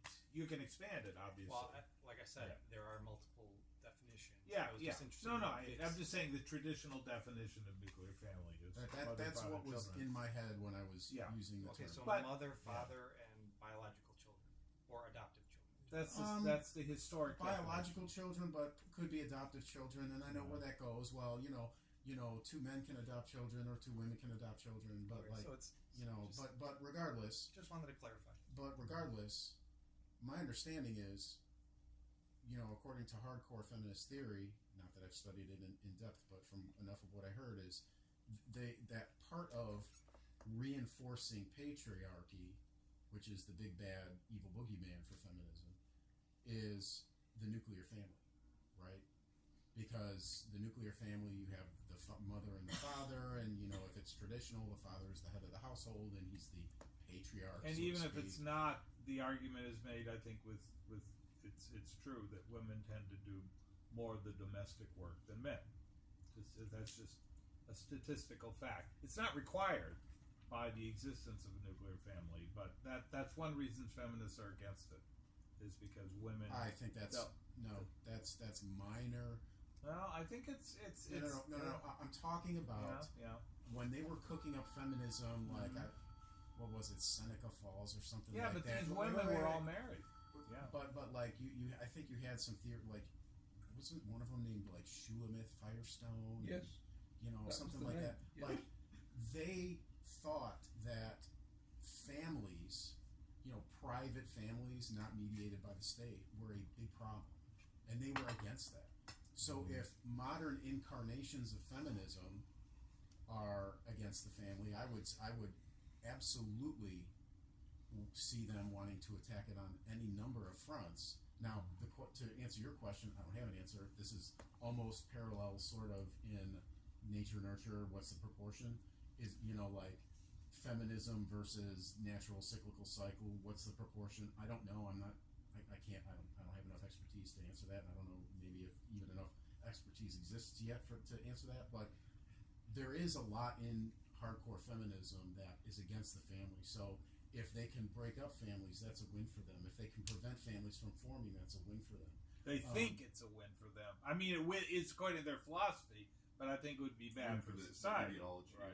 But a lot of there's another content creator. Her name is Karlin Borisenko, and I just discovered her recently, and her content is really good in the sense that what she does a lot is she exposes what socialists and communists are doing by just live streaming their various Zoom calls. Like she had one with the Democratic Socialists in New York talking about all the stuff they did to get Mamdani to win the primary to be the mayor of New York and so on. And one of the things that comes through is with these socialists and the way she you can talk about theory all day long, but at least the way a lot of these socialists interact today, it's all about capitalism, and capitalism is bad. And one of the things that reinforces capitalism is nuclear families, because mothers and fathers just generate more workers to perpetuate capitalism. Well, what we need to do is we need to deconstruct capitalism and all this kind of stuff, right? So I think it works on any number of fronts. Have fewer children, too much population, make divorce laws so bad for men because we need to protect the women. Make divorce laws so bad for men that lots of men just walk away and don't even take the risk, right? Any number of ways. So I just thought I'd throw that out. I think it's not. Rather than, first of all, I have 2 points to make. One is my observation is the lesbians are feminists are disproportionately lesbians, especially the extreme ones. Not like my wife type of feminist. It's not extreme. The extreme feminists, they tend to be lesbians. Wait, your wife is a feminist? Oh yeah. But she's not extreme. That's okay. Yeah, if I think it's okay, it's surely okay. Now I forget my second point. Well, That's as great. the man, as long as you approve, then that's okay. It doesn't matter I approve or not, because I drawn to her. I know she was a feminist of day one, Give her so that freedom. it's okay. And I mean I had the argument that younger people, they didn't really know what they wanted when it comes to mate, and but there's the other side of the argument. That's true. There's some truth to it, because young people in general, not just in terms of finding mate, in general, career or whatever, they tend to know less about what they want from life than when they're older, right? Yeah, it's the wisdom of age. Right. Yeah. So The so older you it- get, the wiser. now I forget my real point. The more you can appreciate the mistakes you made when you were young. Oh, the other side of the argument is the same person, female, male, if they have successive marriages, they tend to be drawn to, or the successive spouse tend to be the same type. So that's the other side of the argument. It's not like, they know more now, they learn from their mistakes. No, they're naturally drawn to the same type of person again and again and again. I don't think there should be anybody, governmental body, saying you shouldn't or can't get divorced or all this stuff. But I do think there's something to be said about the difficulty for no-fault divorces when it comes to children being involved because of the impact it has to society. I don't think the government should be involved necessarily, but what that looks like in terms of the legal system or, financial disincentives for people not to get divorced when they have children involved, I think there's... You can always have a tax code. Well, you get divorced or you have higher tax rate, you lose your deductible or something like that. Yeah, something Forget all like that. that. Eric, do we have any? Can we learn anything? And maybe David has something to say about this because it was a huge deal at the time. The one-child policy in China.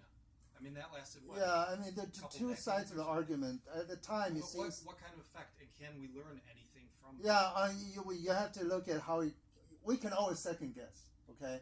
We can second guess, we can look at the downside, but you have to look at what people was thinking at the time, given the circumstances at the time. Because nobody can predict the future.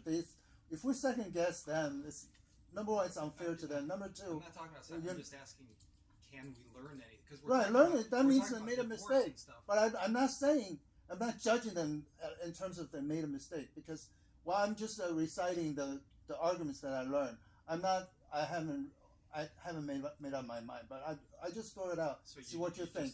At the time, don't interrupt me. Then I'll forget my argument. Okay. At the time, the country was really poor. They couldn't feed themselves. The government felt our productivity cannot feed our population. That's a disaster for the government, for the country. So they want to instinctively constrain the population growth. And so what's the long-term circumstance? Now we second guess, they made a mistake. Now we have demographic crisis. Well, if they hadn't done that, the crisis was right there, right then. And they couldn't even survive. We don't have it today. So that's what I mean by not second guessing them. So today, we have today's issue, right? Actually, I hear the demographic issue from foreigners, like you guys, than from Chinese people, the native Chinese people. They talk less about that issue. They talk about a lot of issues in China. Don't think they're brainwashed. They don't criticize the government or society. No, they talk a lot about an issue, but disproportionately less about demographic issues. There's a shortage of women, though. So I question why that is. Maybe that's not really an issue. When you're in it, you see more than we see from outside in Western lenses. Maybe they see something that we don't about their own society. Like, we can only guess. Granted, I don't live there, so I probably don't know more about them than you guys, right? Well, maybe it's AI. Maybe they don't see that problem. Maybe they don't have that big of a social safety net kind of system to support strictly by the mathematics of, before it's 10 people supporting one retiree in terms of Social Security. Today it's like 3 to 1. In the future, it'll be 2 to 1. Maybe they don't think in those terms, given the system that they have. Maybe they have bigger prospect of AI. Maybe various kinds of things. But one thing I can tell you that's probably directly from the one-child policy is the imbalance of male and female proportions. There's slightly more male, like 52, 53%, versus 47%, as opposed to typical society 50-50 or 51-49. That's one that people talk about, and that manifests itself as a problem in the marriage market. I think it's about that proportion. Yeah, but as far as the general demographic, in terms of how many working people are supporting how many retirees, that's not much talked about. It sounds like if China were a club, the pickup artists might call it a sausage fest. What kind of sausage? It's a crude way of referring to too many men in the club. Oh, sausage fest. Ratio is way off. Yeah, it is. The imbalance is a problem. Replacement ratio in China or Taiwan, is it a problem? China has a 2%, 2.2. So just about break even. Just about. 2.2. No, that doesn't break even because because so many people. Wait, how don't do you say reproduce, that? So you may produce children. Per couple, 2.2 children. Okay, Oh. so per couple, 2 children are break even, right? No, so they're no, 2.2. it's not. No, it's not. I know it's a little higher than that. Because This a is lot the of those average, children though. will But This is the it's average across the it's whole just population. above. A lot of It's those just children above. will not reproduce. It's just above. Well, how do you calculate it? I Is it think, over you the whole know, population or only those people. They were who in a very slight Having above families. replacement rate, but now given the population trajectory, it's already fallen the replacement rate because they went from 1.4 billion to 1.3. So it's already shrinking. It's already shrinking. Even that they're not really. It's not really talked about much. Isn't straight the precise? A lot of people. Isn't the precise replacement rate supposed to be 2.3? Isn't that the number in my head where like? So in 2.3 theory, 2 parents die and 2 children grow up. Wait, That's wait, break wait, even, wait, right? wait. But No, for not other everybody has reasons, children. it's a little higher than that. No, it's not because a certain percentage of children born will not reproduce. Yeah, that's what I'm saying. So, but so that's No, that. Take that into consideration. It will be higher than 2. If you Right. isolated But that's I'm just- why if I isolated recall- on one generation, But you can then you can 2 judge would be by the replacement rate. you can judge by the end result, which is the population trajectory. If its population is going up, that means they're replacing okay. Right, If but population is going going down, down, they're not No, replacing. no, it doesn't Considering mean- it does not immigration, mean- emigration. It does not mean that. The population may be going up, but because of a deficiency in the number of females of childbearing age, it's doomed to go down if nothing changes. Well, things always change. So, yeah, you can isolate the variables. If you're projecting, you've got to do the projection correctly. And if you're projecting population, and you start thinking that two babies for every pair of parents is going to lead to population growth, you're wrong. It's leading to extinction.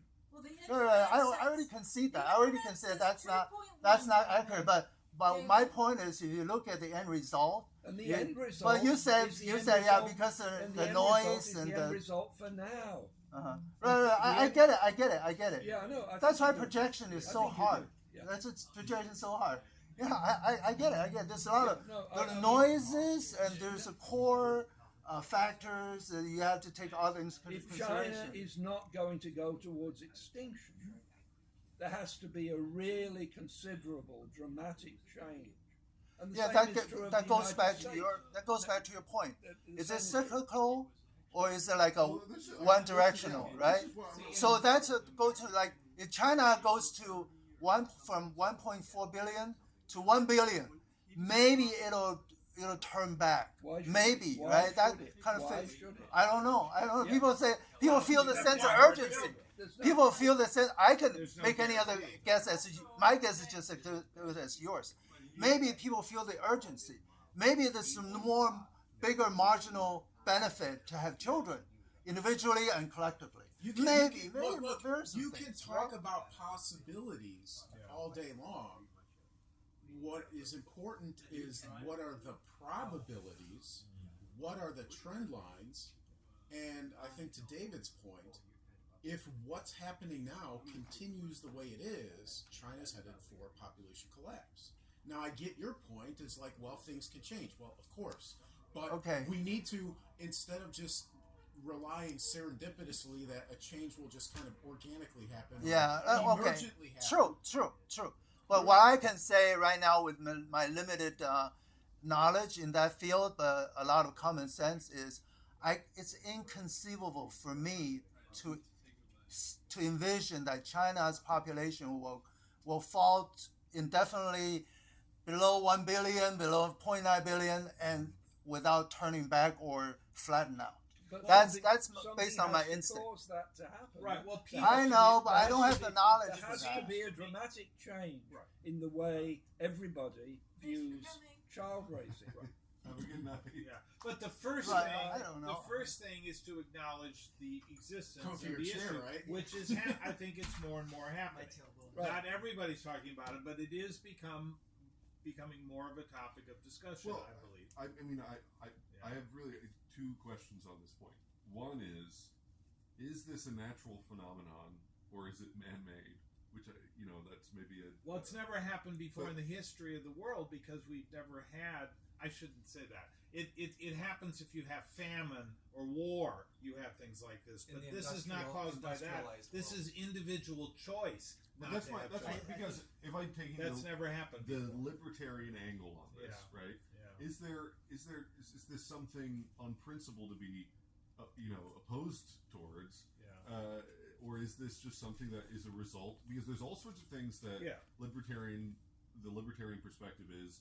Well, this might have bad consequences, but we accept it as the consequence of free choice, right? So, is this one of those things, or is there is this the It's result of obviously- nefarious influence, Yeah. which should be resisted? It's So that's obviously one question. Soros And then the Klaus, second what's his face? question is, Schwab. Schwab? He regardless of resigned. Somebody else is there now. I forget if who it it is something that is just a natural consequence of, It's let's say, Illuminati. getting richer, desirable things. It's control of Is it- fertility. that Is the it fact, not headed, just getting what's richer. the evidence Yeah. that this is headed Yeah. for apocalypse as Yeah. opposed to, as many trends do in society, having some kind of self-correcting mechanism?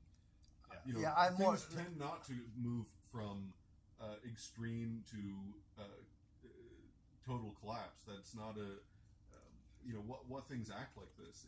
Populations don't gradually go extinct suddenly. If they're not wiped out by some acute reason, why think that this would just continue until it Right, completely collapses? an optimist will think that way. We'll ask that question. I think it's more dangerous to human species is the possibility of nuclear war, not democratic issue. Because at a certain point, we tend not to go extreme all the time indefinitely. At some point, there will be turning back or flatten out. And coupled with all the adjustments that we make along the way, the problem solves itself. But if there's nuclear war that happens, it just boom, and then there's no chance of correcting, adjusting, or turning back. Well, That's more worrisome. we've Well, never had. nuclear war may be the solution because it may wipe out modern technology, Yeah. and therefore people will Yeah. go back to breeding naturally. Sorry, you. No. I just wanted to state that we've never had this happen before. People voluntarily controlling their fertility. That's new. However, you can look back to the 1300s for the Black Death, and that was like in Europe, like a third to a half of some countries Right. were wiped out, and this had a huge changes. For one thing, it helped social mobility. People at the bottom could rise up because they were needed. Yeah. So I don't think we want to look to that for solace, but I mean it's an example of where there was a huge shift in population, and then I mean, to me, society it's obvious adjusted. that a big demographic change is going to have massive consequences. That seems obvious. But what's the evidence that one that the net is negative, and two that this is headed for apocalypse? That there's that this is necessarily going to be catastrophic. Well, we really don't know because it's never happened Well, like this before. I mean, I would say that there's an intermediate problem, and that intermediate problem is that because the rate of the drop in fertility is so uneven among different populations, the least successful cultures, meaning the cultures that have failed to latch on to modern technology, will begin to attack and take over the resources of the most successful cultures. Again, successful meaning able to do modern technology. Hasn't that already started, though? Hasn't that already Yeah, started? Yeah. Okay. I need to go. It's been great. See you next time. Okay, yes. Hey, Joe, thanks for stopping by. I appreciate you Thank showing you for your presentation. I appreciate it. I tried a little bit. I mean, with the red pill, it's interesting because I don't really see discussion of the birth rate so much. You know, either you have the MGTOW guys who clearly don't care about the birth rate problem. They're not going to, help solve that. Or you have the more pickup artisty end of it, which is, it's not. The concern doesn't seem to be about birth rate. It's just about getting laid, essentially, which I guess is indirectly tied to the birth rate. But once you have birth control, they don't. But that doesn't seem to be an issue for them.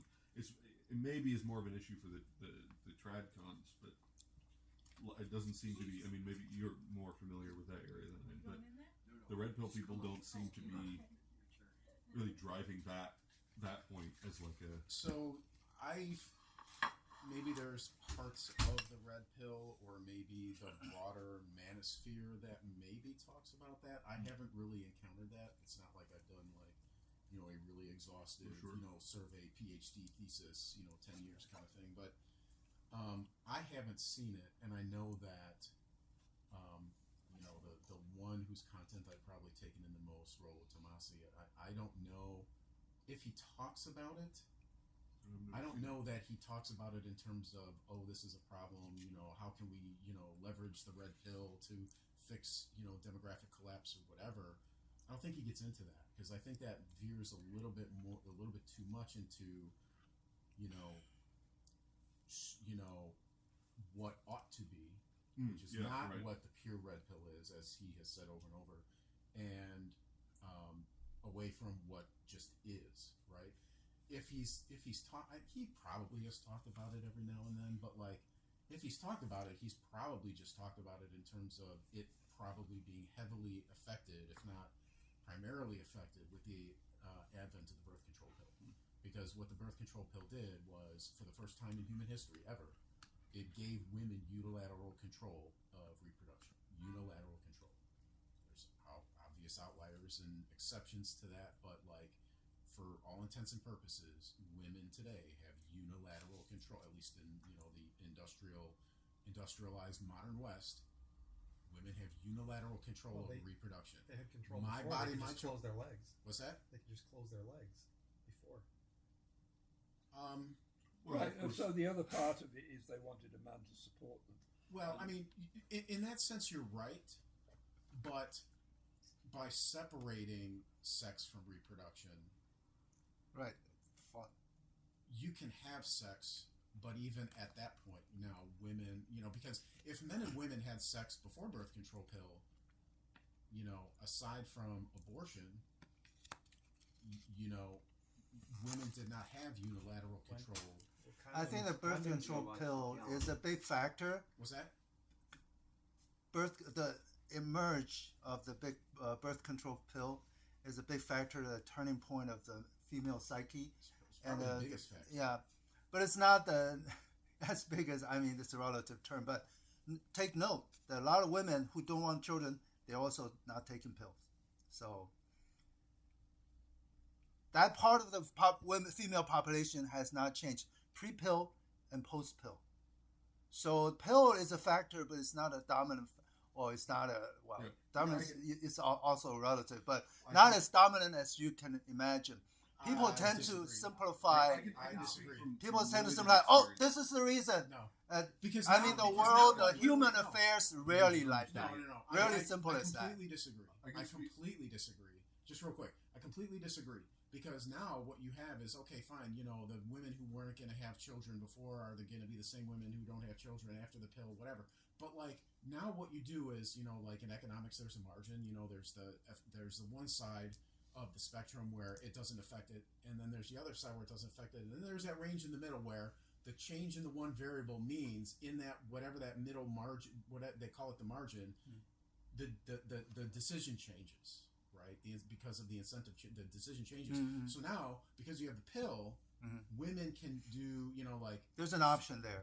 There's a reason why they call it Planned Parenthood, right? Is because now with the birth control pill, you can say, you know what, I'm not ready to have kids yet. I got to go to school and get me an education because, you know, education, girl power, and all that, and you know, men like, you know, like to your point earlier, you know, why wouldn't men find me attractive with, you know, a master's degree or 2 master's degree or whatever, like, you know, and now I'm 28 and blah blah blah. Like, the only reason why, like, there's a cohort of women where they're at the margin where the reason why they're doing that is because of the birth control pill.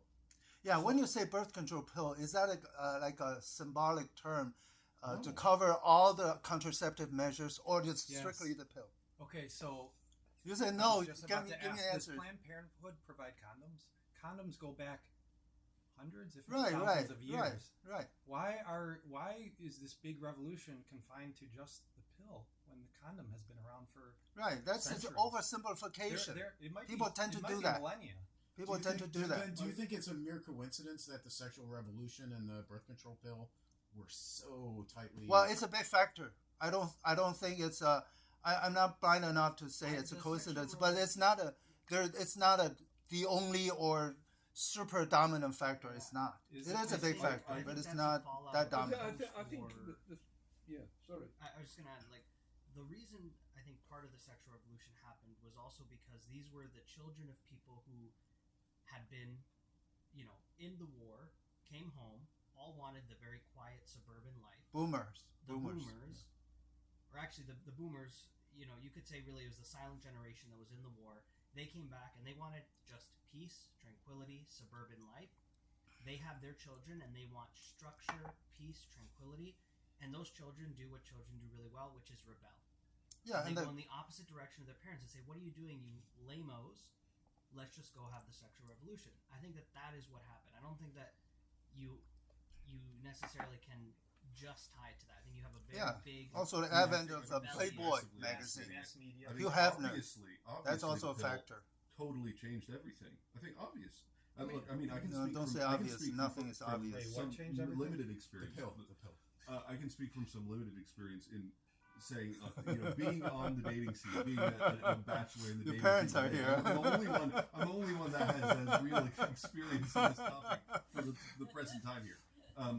Absolutely every woman from age 20 to 35 today who is not, let's say, ultra conservative Christian, and even maybe some of them, and is, I'm sure there's outlier, but let's just say that the average, you go out in the city, you go to a bar, etc., or whatever, you meet someone at work, anyone like this, everyone is on the pill. They all have, a body count of, a woman of 30 has a body count of at least 30, anywhere from 30 to 500. I mean, it could be. No. I mean, I'm absolutely serious about Well, it. I'm not joking. I'm not laughing at you. I'm just laughing at the matter. Of course, the pill is whether it's pill, IUD, whatever it is, this is a totally accepted and promoted part of. It's seen as really strange if you're not doing this. It's seen as it's looked down upon. The people who choose to go off the pill, it's like a hippie. It's like you're a weird hippie person who decides not to do this. It's seen as this weird, strange thing. Everybody is doing it. And so, of course, it changes things because it completely changes the dynamics of hookup culture. It precipitates it. Now it's not the only factor. If the sexual revolution happened without the pill, then there would have been a huge, birth rates would have skyrocketed. Yeah, but it still would have happened.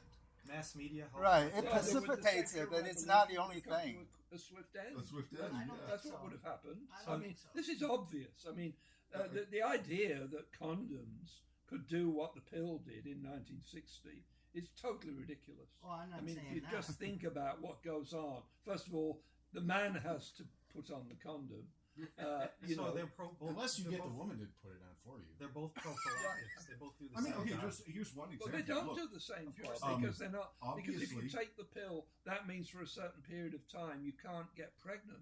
Whereas all kinds of things can go wrong with a condom. All kinds of things can go wrong with the pill too. No, People get like pregnant. what? Like People what? can get pregnant on the pill. like No, 0.01%. It's not. Whatever It's it is. absolutely It's not. all- It's it's so almost exceptional impossible. that it's the Yeah, kind of the thing. The point exception is, proves the rule. Don't have a double standard when it comes to the condom versus the pill. That's What a double are you Well, talking they about? are Double different. standard? Dude, They're it's a different. prophylactic. It does the same thing. Why It is does the not do it the does not do same the thing. same That thing. is The context of ridiculous. This is basic You're biology. closing your eyes Look, to here- something you here's- should be here's open. one- Okay, here's so one at example. this Here's one point we're example. diverging from reality. No, here's They're one called example. prophylactics. Planned Parenthood gives condoms, and they get, just like you said, Eric,